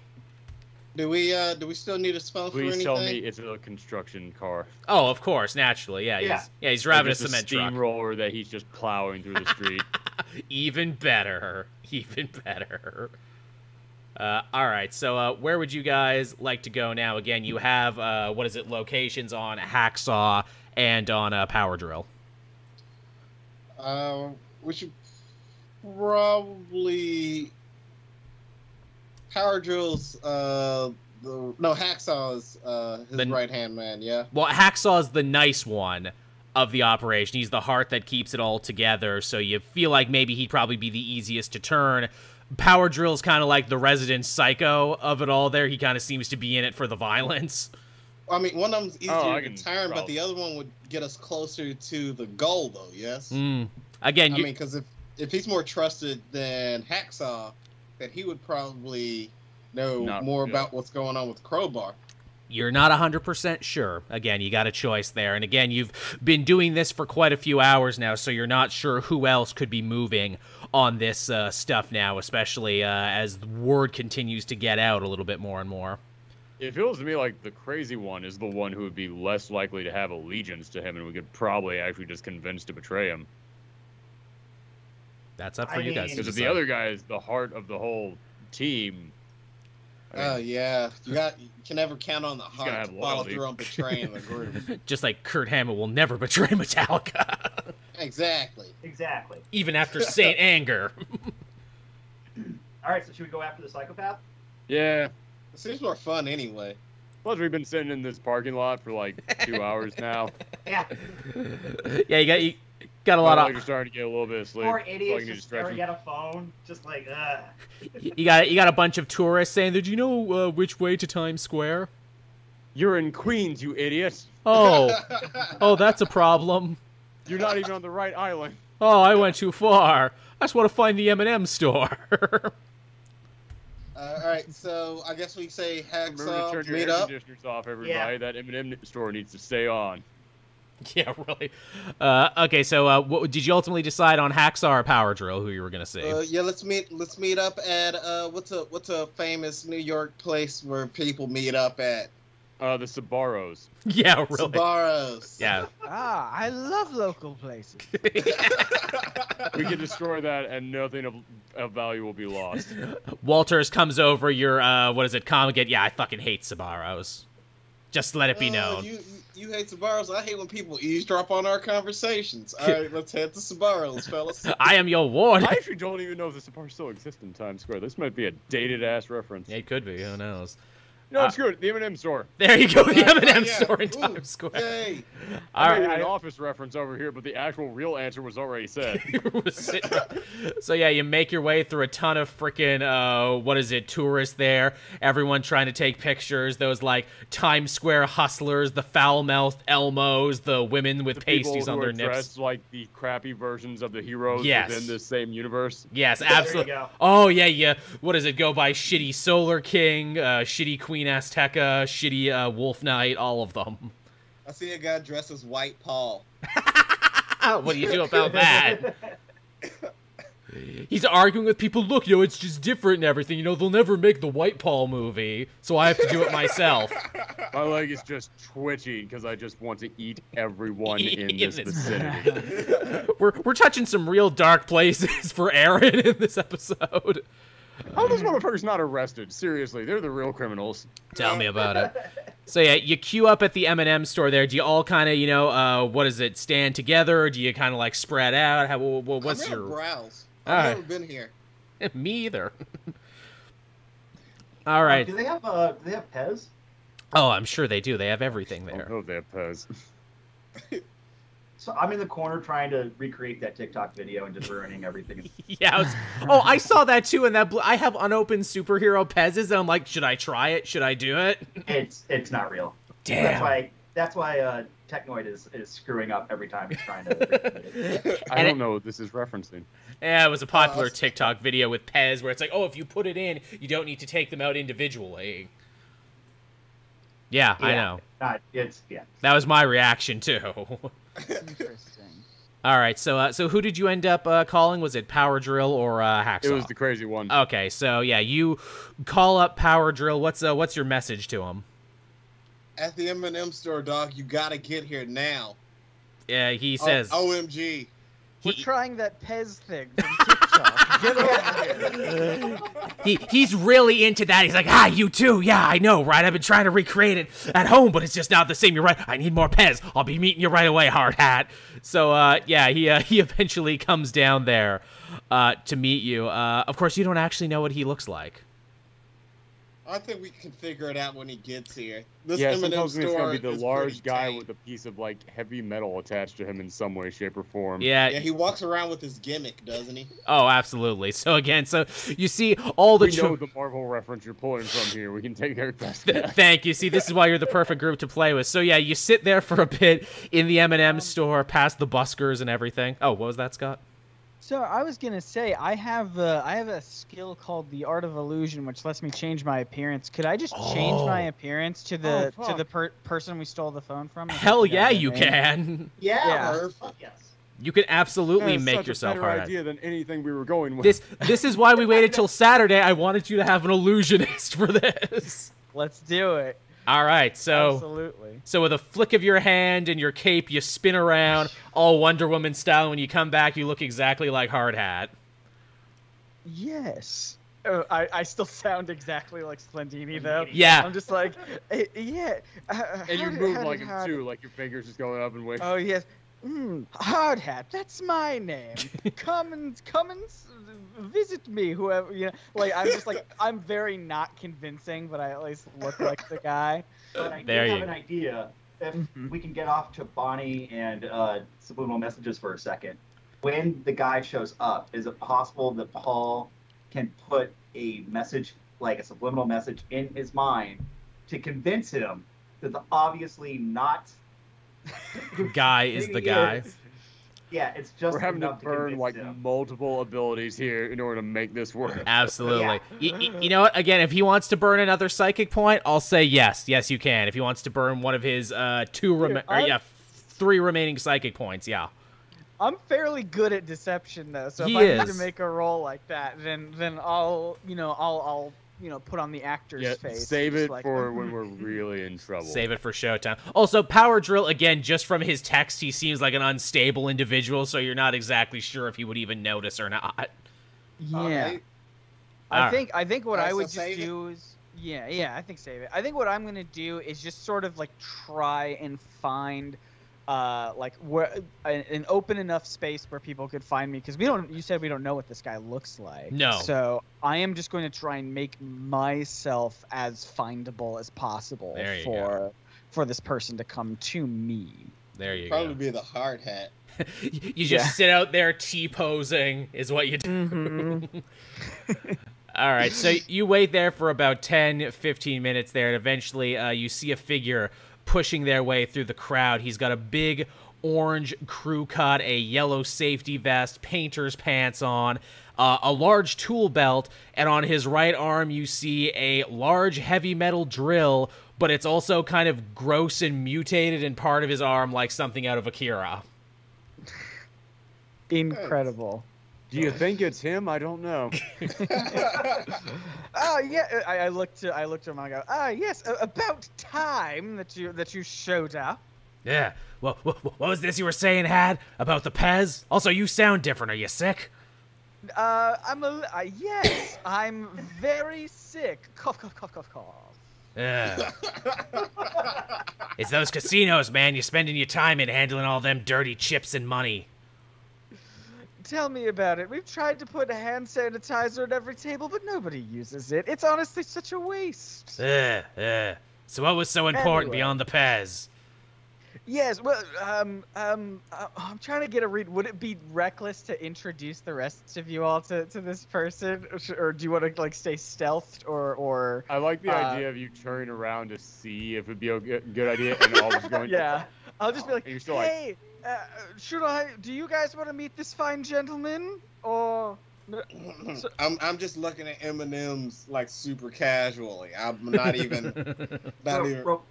Yeah. Wait a I'm trying to minute. ignore you guys, If but you can look very burn a innocent. psychic point to read minds, and we got him here, can't we just find the location of the box now? It's only really what he's thinking at the moment, so you can roll the dice and that's see it. what he's thinking. I'll tell you what then. I'll be like, yes, we'll do the Pez thing in a moment. I just want to refresh my memory. The whole robbery with the box that you stole. What was that about again? I mean, we really shouldn't be talking about this in public, Hap, but we stole lots of boxes. You know, it's kind of what we do. M&M store, it's safe. Yeah. Safest place. You got to be way Safe more zone. specific, man. I believe the box number was 616. Was that it? Yeah, I mean, I think I remember seeing one of those when I loaded them in the truckie. You know the boxes ain't for us, man. We got to give that to Crowbar. You know, he does his special voodoo stuff back at the place, and and then we get to keep rocking with these powers. Right, the place. What was the place again? I'm sorry, my illness is just sort of, it's getting to me, and I'm a little fuzzy. Look, it was the place where we did the Cortez job. You remember, upstate New York? That place where the X-Mansion would be, but isn't. Where is the X-Mansion actually in Marvel Comics? I've often wondered. I imagine that this place is probably next to it. Westchester. Yeah, Westchester. There you go, yeah. Yeah. You know, in Westchester. Ah, yes. Yeah, of course, yes, in Westchester.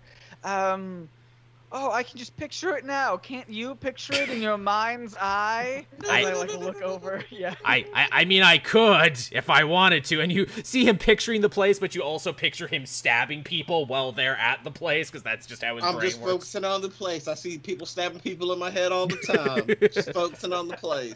Jeez, Hat, you're acting real weird there. You're not gonna do anything stupid, are you? Again, Crowbar's gonna come down on all of us.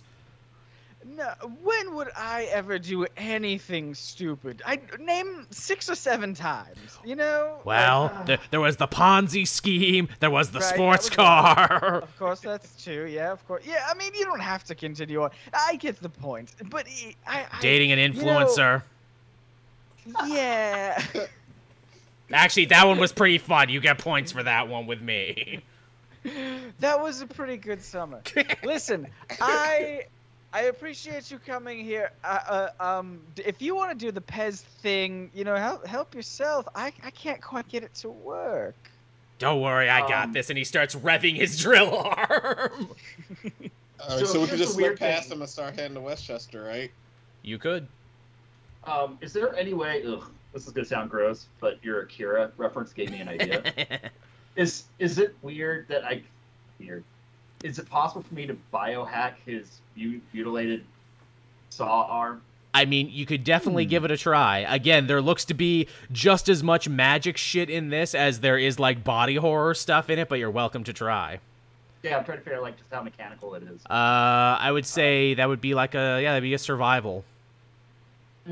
Okay, so how do I sleight of hand sneakily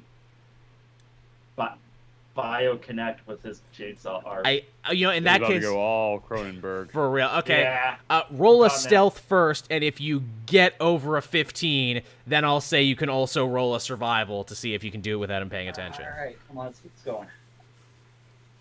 Ah, 17. Hot I damn. haven't even add the stealth, which is 3, which is a 20. All right, you're able to very stealthily link up with his gross arm. Ugh. All right, here we go. Fuck, 1. 1. Okay, so you Holy Now it's fuck. just gross. It's just I'm touching this thing for no reason. you see a bunch of boils on it pop and a bunch of the wires and everything kind of tingle, and he's like kind of looking at it like what the fuck, and he like kind of hits it a couple times and it starts revving again, and he starts cutting through Pez displays, and one of the ladies who works there is like sir, do you okay, you're fine, you just do you. I'm paid minimum wage. I don't care. Yeah, basically that's the general feeling you got. You know what this was? This was that moment when the Simpsons went to Australia and they tried to jump into the kangaroo pouches. Yes. And they're like, oh, it's way grosser than I thought. Oh, A lot of no. slime. Way more slime than you would think. Okay, well that didn't work, guys. Yep, Sorry. but we got a location. Can not Waller? Does she have anybody that can detect any kind of magic signatures or anything? Also, do we have to take the van up to Westchester, man? It's gonna take forever. Walters comes in over your comms, and she's like, well, I do have a satellite. That's how I'm looking at you right now. And yes, you have to take the van. We paid for the van for the upkeep. You're using the van. Can you Just track let us magic? park it in a place for the night, and then let's take the train. I mean, if you want to. I mean, he knows the city, man. I'm not. But we have to go upstate. We have to leave the city. All No, right. I don't mean the subway. I mean like Amtrak. Oh, nice. Okay. Oh, that's nice. Yeah, there's a path that goes right. I'm full disclosure. My wife's family lives up there. Ah. She's like, fine. I'll call ahead and make sure there's tickets waiting for you under assumed names. God damn it. And look, if you can describe the house to me, I don't need to do any magical chicanery. I'll just use my satellite that I use to spy on people to look for the house. I mean, you don't know what kind of house it is. Shouldn't you try to track it by the magic signature? He does voodoo there. Not unless you tell me. What does the house look like? Again, when you looked inside Power Drill's mind, you did see the house. It looks, Oh, okay. it looks very overgrown, very colonial. It's a house with a clock in its walls. Okay, clock in its wall. Okay, I'm looking. Okay, I found one. It's nestled in between all of these McMansions. Ugh, really rusty wrought iron gate. Looks like no one has lived here in years. Well, I mean, Jack Black lives there.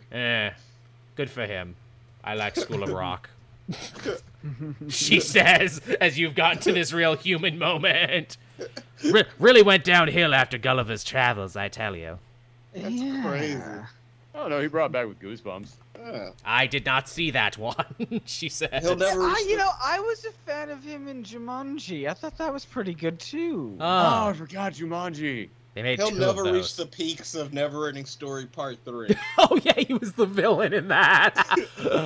Of course. I didn't even know there was a Never-Ending Story Part 3. It doesn't end, man. I would assume there was a Neverending Story Part 3, just generally.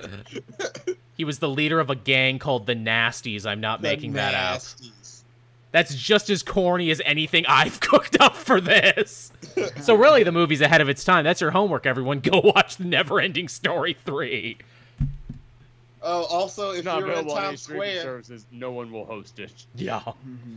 if you're in Times Square, be sure to check out the Bubblegum Shrimp Company. Gotta Shrimp. get that one in there before we leave. Legit promo.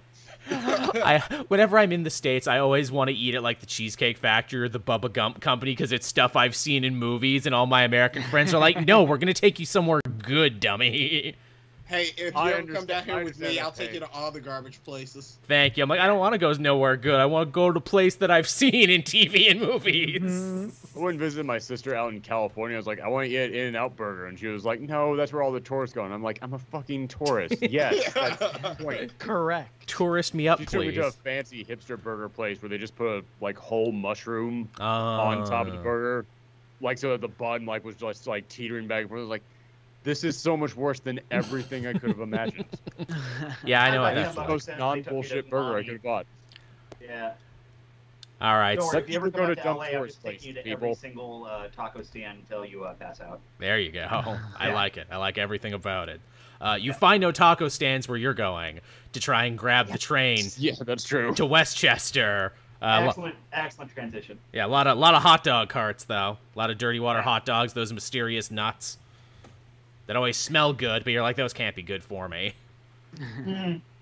Yeah, been there, done that. So yeah, you get your tickets there that Warden Walters had called ahead for under your assumed names. They're all very hilarious. Seymour Butts, IP Freely, etc., etc. Huge ass. Yeah, we got a ticket here for huge ass. Who's huge Yeah, ass? I'm huge ass. Dibs on being Hugh. You can all be huge ass.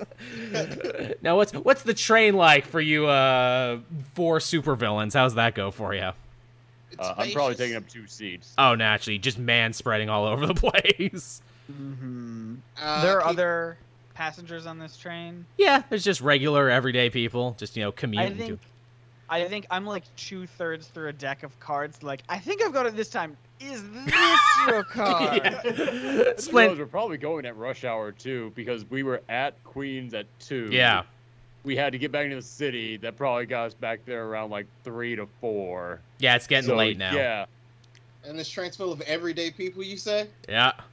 Well, everyday people deserve the comfort of Hanes brand t-shirts. I got news for you. There's no way you can place more subliminal ads in their minds than what's already plastered all over them. For real. I'm sure I can't, but wait till we get our Hanes on you. There you go. I wear Gillidan, which is like the cheapest one. Yep, I've got a couple of those myself. Don't I we don't have a all? sponsorship with them, so I can't promote that brand. Lot of thrifty shoppers here on Capes and Crooks, everybody. I've never even heard of that. Oh, it's the cheapest brand. That's why. Where it's like, what's the least I Yep. can spend on a plain white T-shirt? Boom. Yeah, if you ever had to dress not down comfy. for PE, and they had your school had PE uniforms, they were always Gildan brand because they were There the you go. cheapest to buy in bulk. You guys talk about this on the train ride about what PE class was for junior supervillains. Yeah, I went to school at a different time than you guys, and I feel like my school And yet they stories are still just gonna wore the bum you same out. shirts. Yeah. Haven't Gildan's changed quality. in 80 years. There you go. I mean, well, Gildan's quality. Once you have Gildan, there's no need for another. Technoid gets a little sad as a lot of his life is a Wolverine-esque blur before he got his crazy robot parts. Please tell me that eventually one day when we're just talking about these dumb prog placements, one of them is going to be like his trigger word that just causes him to snap and go on full berserker rage. Oh God, please. Oh, Yeah, whatever geez. it is, it's gonna unlock my inner Winter Soldier. Yeah. Yeah. You know what? You know what Joel needs to do? Joel needs to write it down what that specific brand Mm. is, but not tell us. Yep, and just keep think- it. And just I- in case Paul accidentally says it one day, just like, Yeah. well, I'm gonna throw out our scenario for today. I'm sorry it Here's what we're now happened. doing. Well, I mean, if Okay. it's any word that's gonna make him go crazy, any brand, it's gonna be honeycombs. Everyone goes crazy for the sweet taste of honeycombs. Well, I was gonna say if there's anything that's gonna get him to snap, it's when he snaps into a Slim Jim. Ooh, oh yeah, brother! Give us money. Time to kill them all, brother! Dr. Macho Man says, you've been activated, brother! It would have been great if Hacksaw was Bonesaw, because we could have worked that around into a Macho Man Slim Jim ad. Uh-huh. Whoa. All right. And there's a streamer I've been watching who he's playing Guilty Gear and he's modded the character he plays to just say Macho Man Randy Savage lines. Amazing. So now that's all that's coming into my head right now. Cream of the crop. Buck Wild! Buck Wild! So good. The man was a soundbite machine, is what we're saying. Oh, he's genius. Absolutely. It's an art form. It sure is. All right, then. So after your big, long train ride, you find yourself there. What is it? In the general Westchester area. You follow, Paul's vision, basically, and Walters is directing you to from up high with her special satellite that she has. Cool. So eventually you end up coming up the very, very long driveway of the Cortez estate. The sign has been eroded by time, but you can just barely make it out that that's what it says. Here's a question I haven't asked yet. Yes. Are we doing this at the time that we're doing it, like, here in the real world? Like, is it summer? What time of year is it there? I'd say it's about springtime. Oh, springtime? Okay. Why? What would the difference be? All I was saying is that, like, this would be, like, if this was at Halloween and we had, like, those, like, the fall leaves, like, coming down, like, the cold wind blows, like, oh, shoot, that'd be kind of dope. Retcon, it's that now, because I'm the game master and I can make it whatever I want. It is now a brisk fall day in Westchester, New York, and it's all very beautiful. This mansion here, this palatial estate that has fallen on hard times, is, like, buried way back there. Like, they really didn't want anyone to find this one, basically without a satellite. You reach a very large, rusted wrought gate that Paul saw in his psychic vision. Here's the thing, though. It's already been smashed open by the time you get there. Huh? Interesting. Okay. I ring the doorbell anyway. I was gonna do an investigation, but never mind. This house is so old it actually doesn't even have, like, an intercom system. Like, it looks like this place was built in a time before electricity. Ooh, I don't like the feel of that. You try to ring the doorbell, but it's just like that old, like, door knocker from, yeah. not Nightmare Before Christmas, but, Christmas Carol. Thank you. It's All right, Jacob there you go. Marley. So yeah, as you make your way further in past the gate, you see that there's actually a very fancy, crashed purple and red sports car that has wrapped itself around the giant fountain. And it's kind of smoking right now. There's also several dead giant Venus flytraps surrounding the area. It looks like this was the security, or was the security, very much past tense. He left the security to plant. What an idiot. All right. Oh, God, I hope they don't move this far away from me. So, okay. So, is anybody in the car? Let's roll an investigation. Sure, yeah, go for it. Oh shit, I actually got good investigation for once. 19 plus nothing. 19. Okay, well, Mr. Monk, using your animal senses, you smell something quite familiar in the car, actually. Something that, like, brings back a memory, but you have a hard time placing it right away. As you get closer to the car, you don't see anyone in it. There's, leopard skin interior and also a Starbucks cup with a name on it. Oh, I hate every part of this. Yeah, I know you do. All right, Is this I look at the cup. that Splendini's illusion dated. Sorry, what was that? Oh yeah. Yeah. There you go. Yeah, you pick up the cup there, and it says in bold, again, in purple and red letters, like this guy got them to do it special, it says crack shot. As Is that a in... dead shot? Well, no, the Hawkeye guy, you fucked up his hotel room in episode 1. That's right. Oh, that's right. We were partying. Yeah, you were. Also, too, as you get closer to the giant Venus flytraps, they all have arrows sticking out of them. Okay. Probably should have been able to tell from that. You know. Yeah, the arrows are a dead giveaway. Yeah. Could just not maybe. see the forest for the tree. Had to Badum-tish. confirm with the coffee cup. Yeah. Yeah. Well, how else would you know that he's a dick? It's called world It's a building. character moment. It's called story. I need to get as much in as I can. Called world building. For real. All right, so what are you going to do now? Well, something tells me that the element of surprise is gone. But then again, it would actually probably be smart for us to sneak in because he's probably not here to say hello. Probably Right. something's going on there. They're probably fighting, which means we could probably just sneak in, grab the box, and go. Yeah, I like the idea of doing that. Okay, that's interesting. You definitely could give it a try. Everyone, give me a group stealth. Okay. Is anyone That's shockingly high terrible stealth. at stealth? I am. I would love to use my ability called Misdirection that lets me touch a willing creature to give them advantage on Hell stealth yeah. checks. And Hell I would love yeah. to do that for Paul. Oh, thank you, Splendini. Yes, of course. My my wonderful assistant. The I got an 19. 18 for stealth. Damn. This giant 17 ninja plus- bear. 17 plus 3, 20. Okay. Yep, I also got a non-natural 20. Fucking A. All right, so Let's with go, boys. Let's This is go. We shockingly are working. invisible. yeah, you move through the setting sun like ninjas in the night, like smoke which you cannot grab with your hands. You make it up the steps through the front door, which is open, by the way. It's been kicked open. You actually see a big giant boot mark on the door where someone kicked it down, and you make your way into the foyer, and it looks a little like the foyer from the first Resident Evil game, because that was my base of reference when I did this.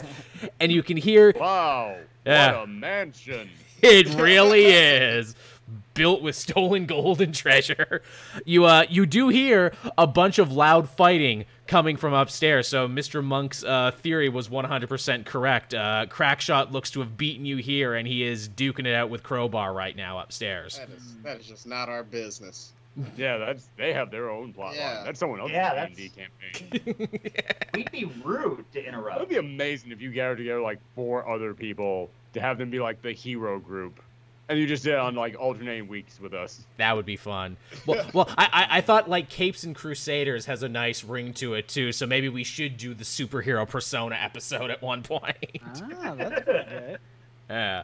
So yeah, so you But guys. then we like purposely choose favorites, so we like tried to like screw up like the hero campaign. Yeah, And, like really. make sure that we never level up before we Absolutely. eventually have to meet. Man, that is some real like friggin' near shit. There's like, hey, you level up your guy and then you have to fight your guy later. It's a whole thing I do, and That would suck. you get beaten down with your own power. So yeah, so you guys are just hanging out while they fight each other. Yeah, we're tracking this box. That's not Yeah. our concern. All right. The sounds are coming from the upper foyer. Right now is what it is, like kind of in the upper area. You're kind of at the bottom of the stairs right now, and no one is the wiser. No one can hear you're here. Can Splendini sense magic? I do not have any abilities for that. Yeah, okay. Unfortunately. He's a Mysterio faker. His magic is not meta. It is all misdirection and illusion. Yeah. All right. In Sadly. that case, I will try and use investigation, which I have a 0 in, but hopefully I can smell magic. I mean, I have a can't. plus I got a 6 4. I have a +6 investigation. I would love to take a little look. Holy shit, go around. for it. Sure, Monk. Yeah. You smell mildew and dust is what you smell. It's the damn pollen this time of year. Yeah. I got a 14. I don't know if that's good enough. But... You definitely feel some vibrations going on. Like, even though Splendini is a magical charlatan, he has studied enough to make his shit, look legit as it is. He fakes And it till he makes it. he fakes it till he makes it, exactly. And Yeah, you exactly. can definitely feel some vibrations, like the ley lines here are certainly off deeper in the mansion, and you have to guess that, yeah, there's probably a font of serious magic going on somewhere. It's upstairs where they're fighting, isn't it? I don't know. Do we sense which direction? Is it near where the fighting is happening? It definitely feels like it's in the direction of the fighting. Fellas, I have terrible news. I have great news and followed by immediate terrible news. Great news is, I think I know where this box is. Bad news is, it's exactly where you think it would be. Damn. Why did we have any doubts on this? Game design. Are you still being stealthy? Are we still pretty stealthy? Can we make it up there and look around without interrupting their fight? I will say, because they are fighting so intensely right now, and because you rolled so well on your group stealth when you got here, that yes, you can survey the top area without giving yourself away, unless you make an action that would give yourself away.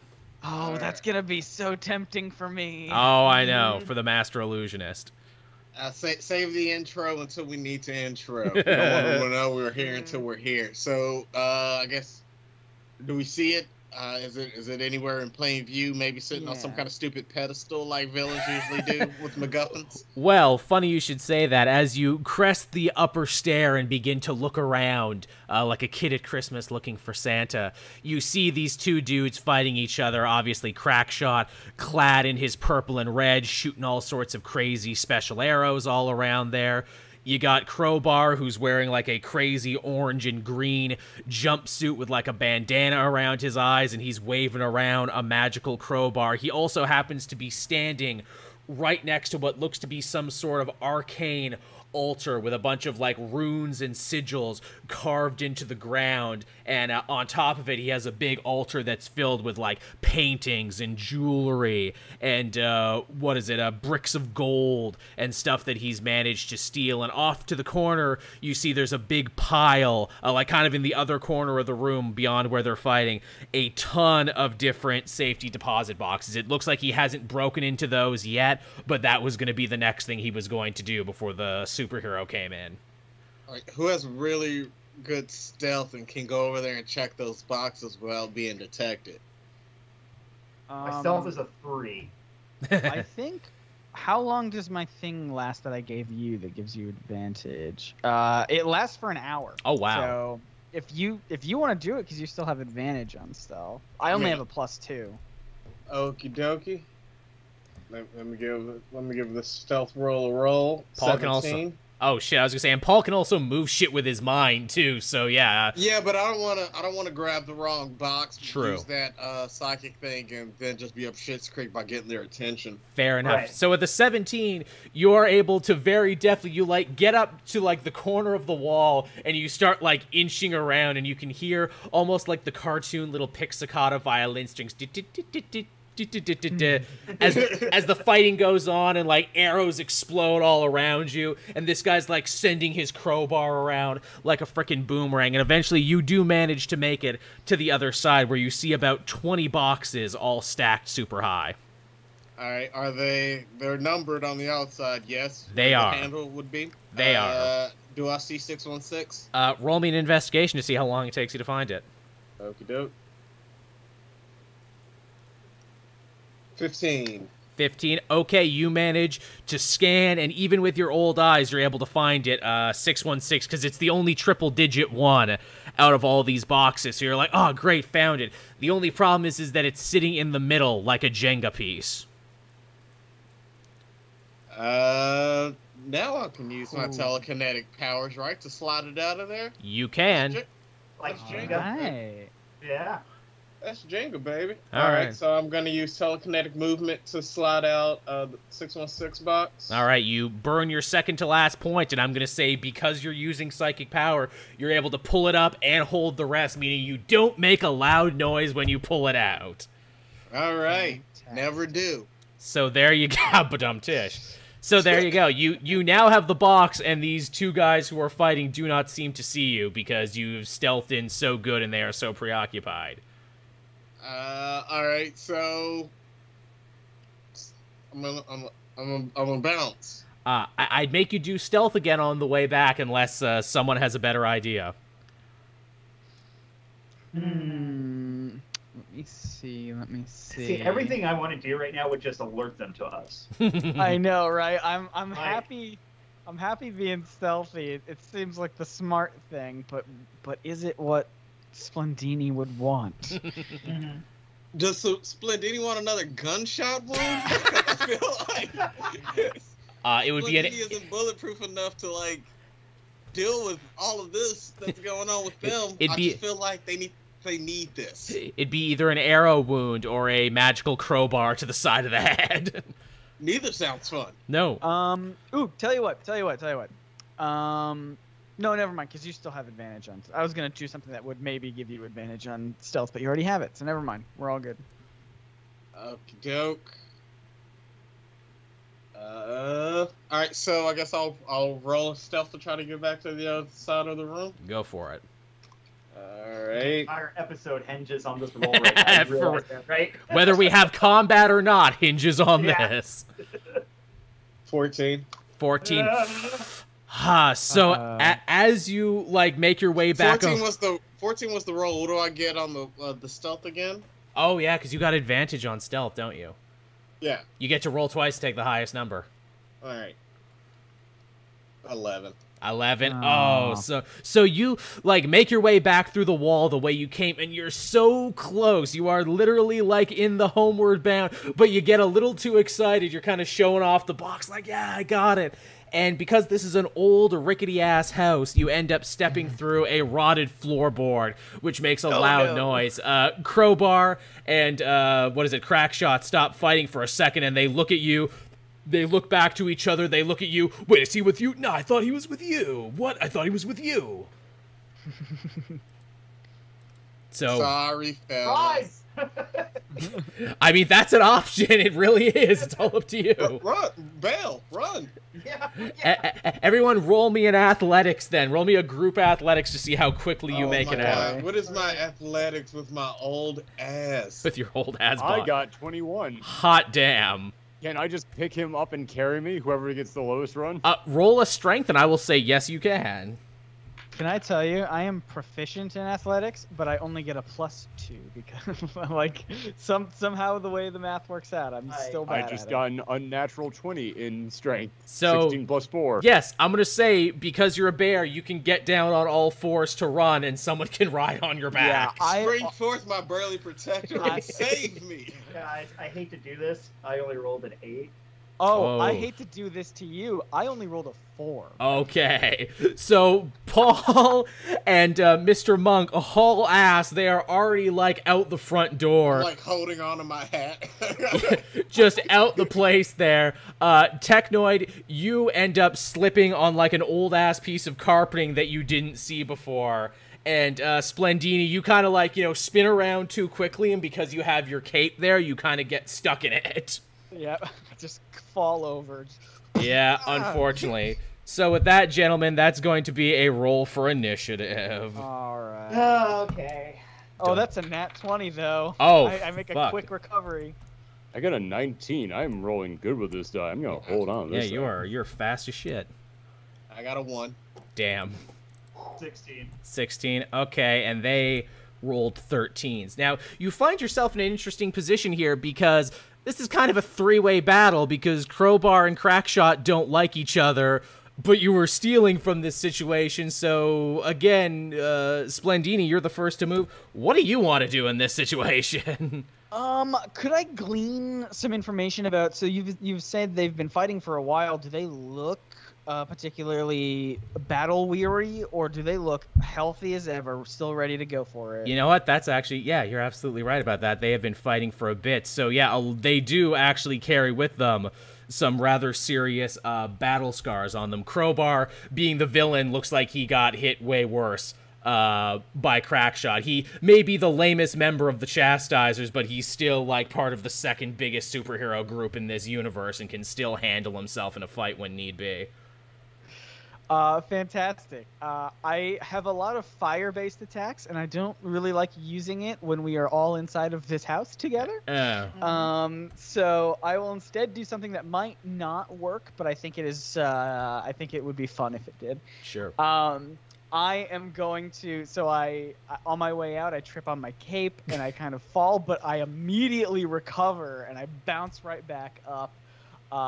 and I am going to activate a laser light show, an impromptu laser light show to be like, yes, that's right, my friends, for it is I, the splendid Splendini, here to rule this great auditorium of the house that we are in, and give all your attention to me. Look at the dazzling lights. And laser light show, I'm pretty sure, is basically just the sleep spell. So I'm going to roll a whole bunch of D10s and hopefully maybe put one of them to sleep. We will see how that works. Right. Is that the way I had it? Let me have a friggin' look. It's been so long since I've looked at your power specific. I'm pretty sure you're right, but let me have a look. Yeah. So it's the laser light show, and I roll 6 D10s, and the total is how many hit points that it can affect, and I believe it goes from the lowest, the person with the lowest health upwards. It blinds them. It doesn't put them to sleep. Oh, okay. Blinds them. Either way, fantastic. Right. Okay, you're right. You're right. So, either way, I would love to just do this because it seems like it's a very fun thing to do. It would be good because these guys are both actually, even though they're hurt, they're pretty heavy hitters. So yeah, let's go for it.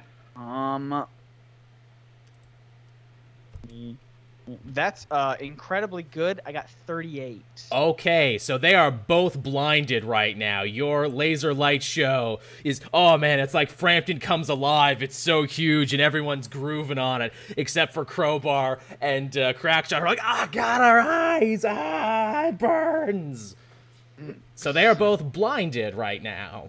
Blinded by sheer talent, my friends.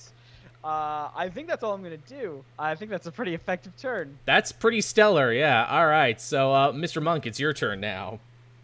I am going to, while Crackshot is blinded, go for his throat with my jaw. Ooh, nice. Now, which is that one of your attacks, or is that an attack you only get when you're raging? Because I know you haven't actually raged despite being a barbarian. I have not. Is that normal? Beast rage? Being a barbarian homebrew, you can just rage whenever you want in a fight. It's like, I'm raging now.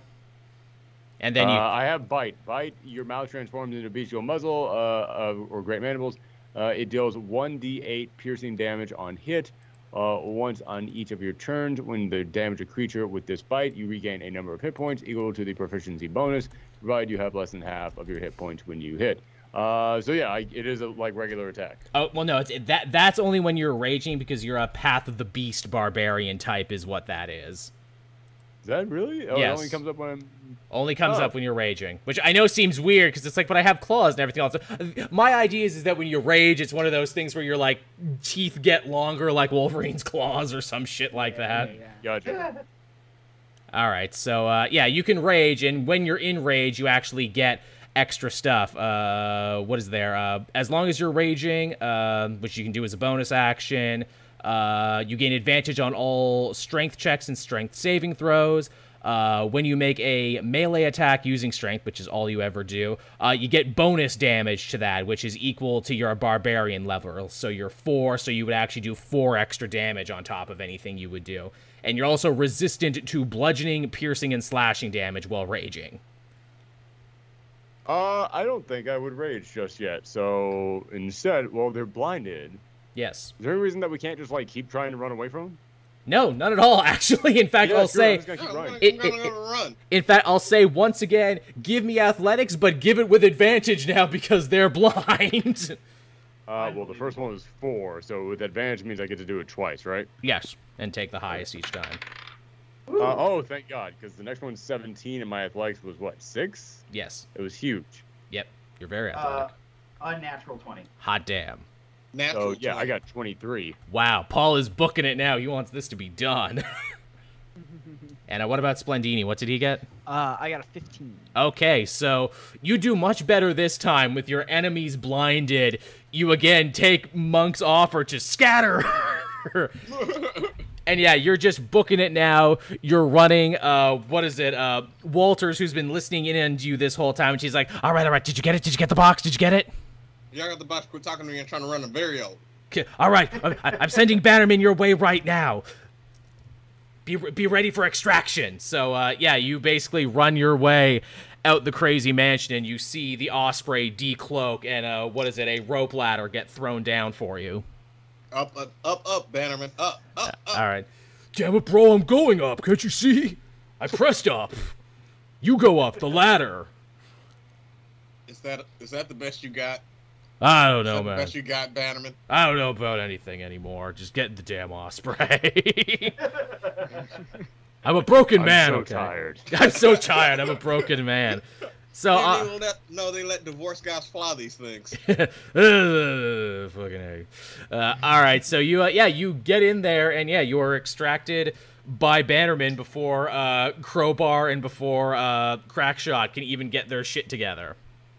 Nice and quiet. Now, I noticed it's been this long into the episode, and you guys never once actually asked or questioned what was in the safety deposit box that you were trying to get back. I was going to look at it, but we kind of had to get our asses out of there. I mean, that's an option now. Again, you got a 3-hour flight back. Let me suggest this. I can use thaumaturgy to open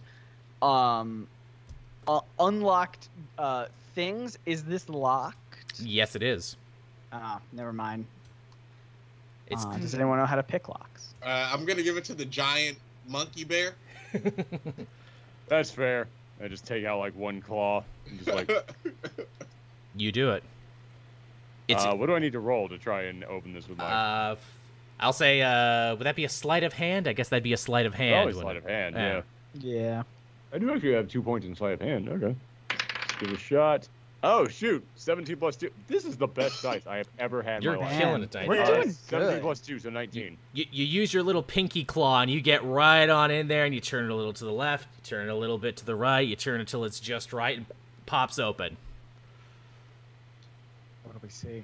It is a computer drive. It looks like what is it, like an external hard drive? Stick it in the metal man. Stick it in the Why stick it in the is that your robot. answer for everything? Just stick it into the middleman. Stick it Why? into him. Stick it in the robot. Okay, well, all right. But what would you suggest that we do with it then? Might as well just stick that in the Yeah, that's what I thought. That's what I thought. All right. So maybe just, you know, when we have a good idea, you can acknowledge it, you know? But Technoid's doing it because he wants to, not because you made him. Yeah, this was my decision, okay? Yeah. Sure. Yeah, you're the boss of your own body. I get it. Roll me another survival to see what happens. Oh, shit. Oh, this is not good. I only got a 7. So the And then survival. The worst computer man ever. So the Commodore encryption. 64 internal parts, okay? The encryption on this drive is out of this world. The only thing you've seen that's ever come close to this has been like military encryption or governmental encryption. So you have to imagine whatever is on here is incredibly sensitive and something that Walters is desperately trying to protect, either for herself or for her paymasters. Can he make a copy? Ooh, roll me another survival to see if you can make a copy and try and what is it? Right. Do it away later. I will also say roll a stealth to make sure no one can see you do this. Shit. Okay, well, first, damn it. So I just rolled a 19. There you go. Okay, so Okay. I will say, because that's such a good roll, and because Bannerman, you've annoyed him so much now he doesn't even want to look at you guys. Okay. I'll say you're able to make a copy of this. It's a rather sizable file that now exists in your head. You just can't encrypt it yet. Okay. So I'm Johnny Mnemonic over here, overloading. And So we need to download like WinRAR or something for you. Like, Always. Yeah. Yeah. It's at this so point. have a zip program. But funny enough, it's so big that it actually pushes out one of my multiple personalities. There you go. Oh, hey, Yeah. we're getting them down one by one. Here we go. Hey, question, Joel. Yes. Say he took the time to try to decrypt the drive. Like, Yeah. how long would it take him to do it naturally? It would, again, because it is such big governmental military encryption, you think it would probably take you a couple weeks, if maybe not even a whole month. Is there somebody at the jail who could help us get through it faster? Not in Project Deadbeat, but you do know that there are some supervillain hackers out there who you could probably reach out to. Do we Okay. still have what's his nuts phone? Hard Hat's phone. Yeah, you do All actually. right, so we got contacts there. We've got Mr. Monk's contacts. Yeah, you got a lot of stuff. Okay, cool.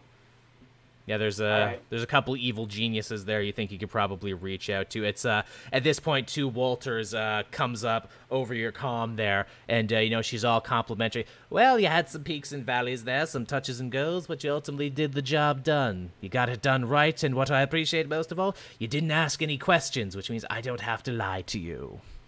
Wait a second. Did we grab any gold that we were supposed to like? Nope. You Ah, got it and run. So yeah, this might be a problem later with Lihama and the Red Oni clan. That's future us's problem, That not is- present us. That is future you's problem, absolutely, is what that is. All I'm worried about is getting a great deal on some nice Omaha steaks. Omaha Steaks, a family trusted brand since 1932. And All of us just turn towards Technoid like, okay, no. And on that Oh, note, no. everyone, I don't think I could think of a better ending than that right there for issue 4. Hey! Hey. Right as my light went out, too. We did it. That was amazing. Fantastic. I love that you managed to go a whole episode without combat. I really do. I'm always happy whenever that happens. It's I'm great. happy that we could turn combat into advertisements. You guys role played the shit out of that one. Big ups to everyone, and thanks to Scott for being able to come and hang out with us again.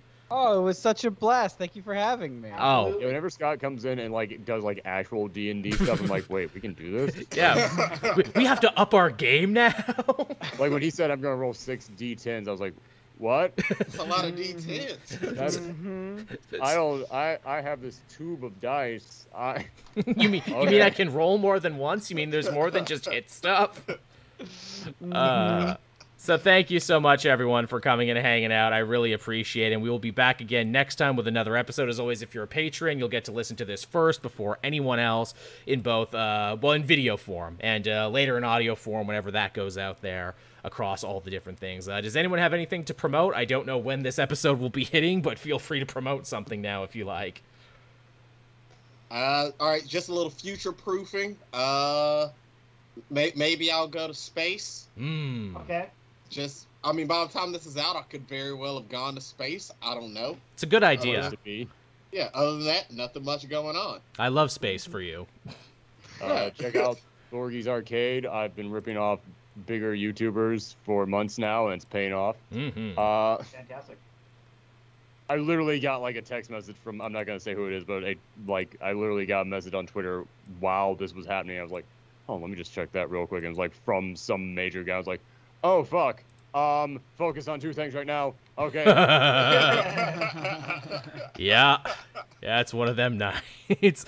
Again, thank you so much, everyone, and hopefully we can do this again sometime soon. I know we don't really have a schedule for this. I was able to turn this one around a lot quicker because I technically already had this episode written and did some, moving around and everything. But until next time, again, if you want your own prisoner to be named and put in the jail at some point, like Brutalia was in this episode, give us money.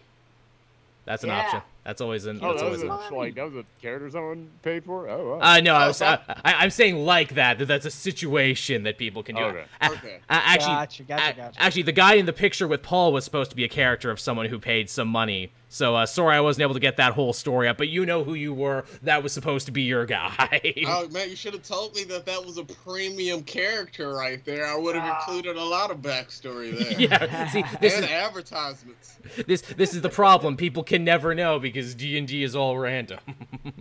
Yeah. But all right. On that note, everyone, we'll call it a game. Thanks so much, everyone. Until next time. Bye-bye. See you Bye, guys. everyone.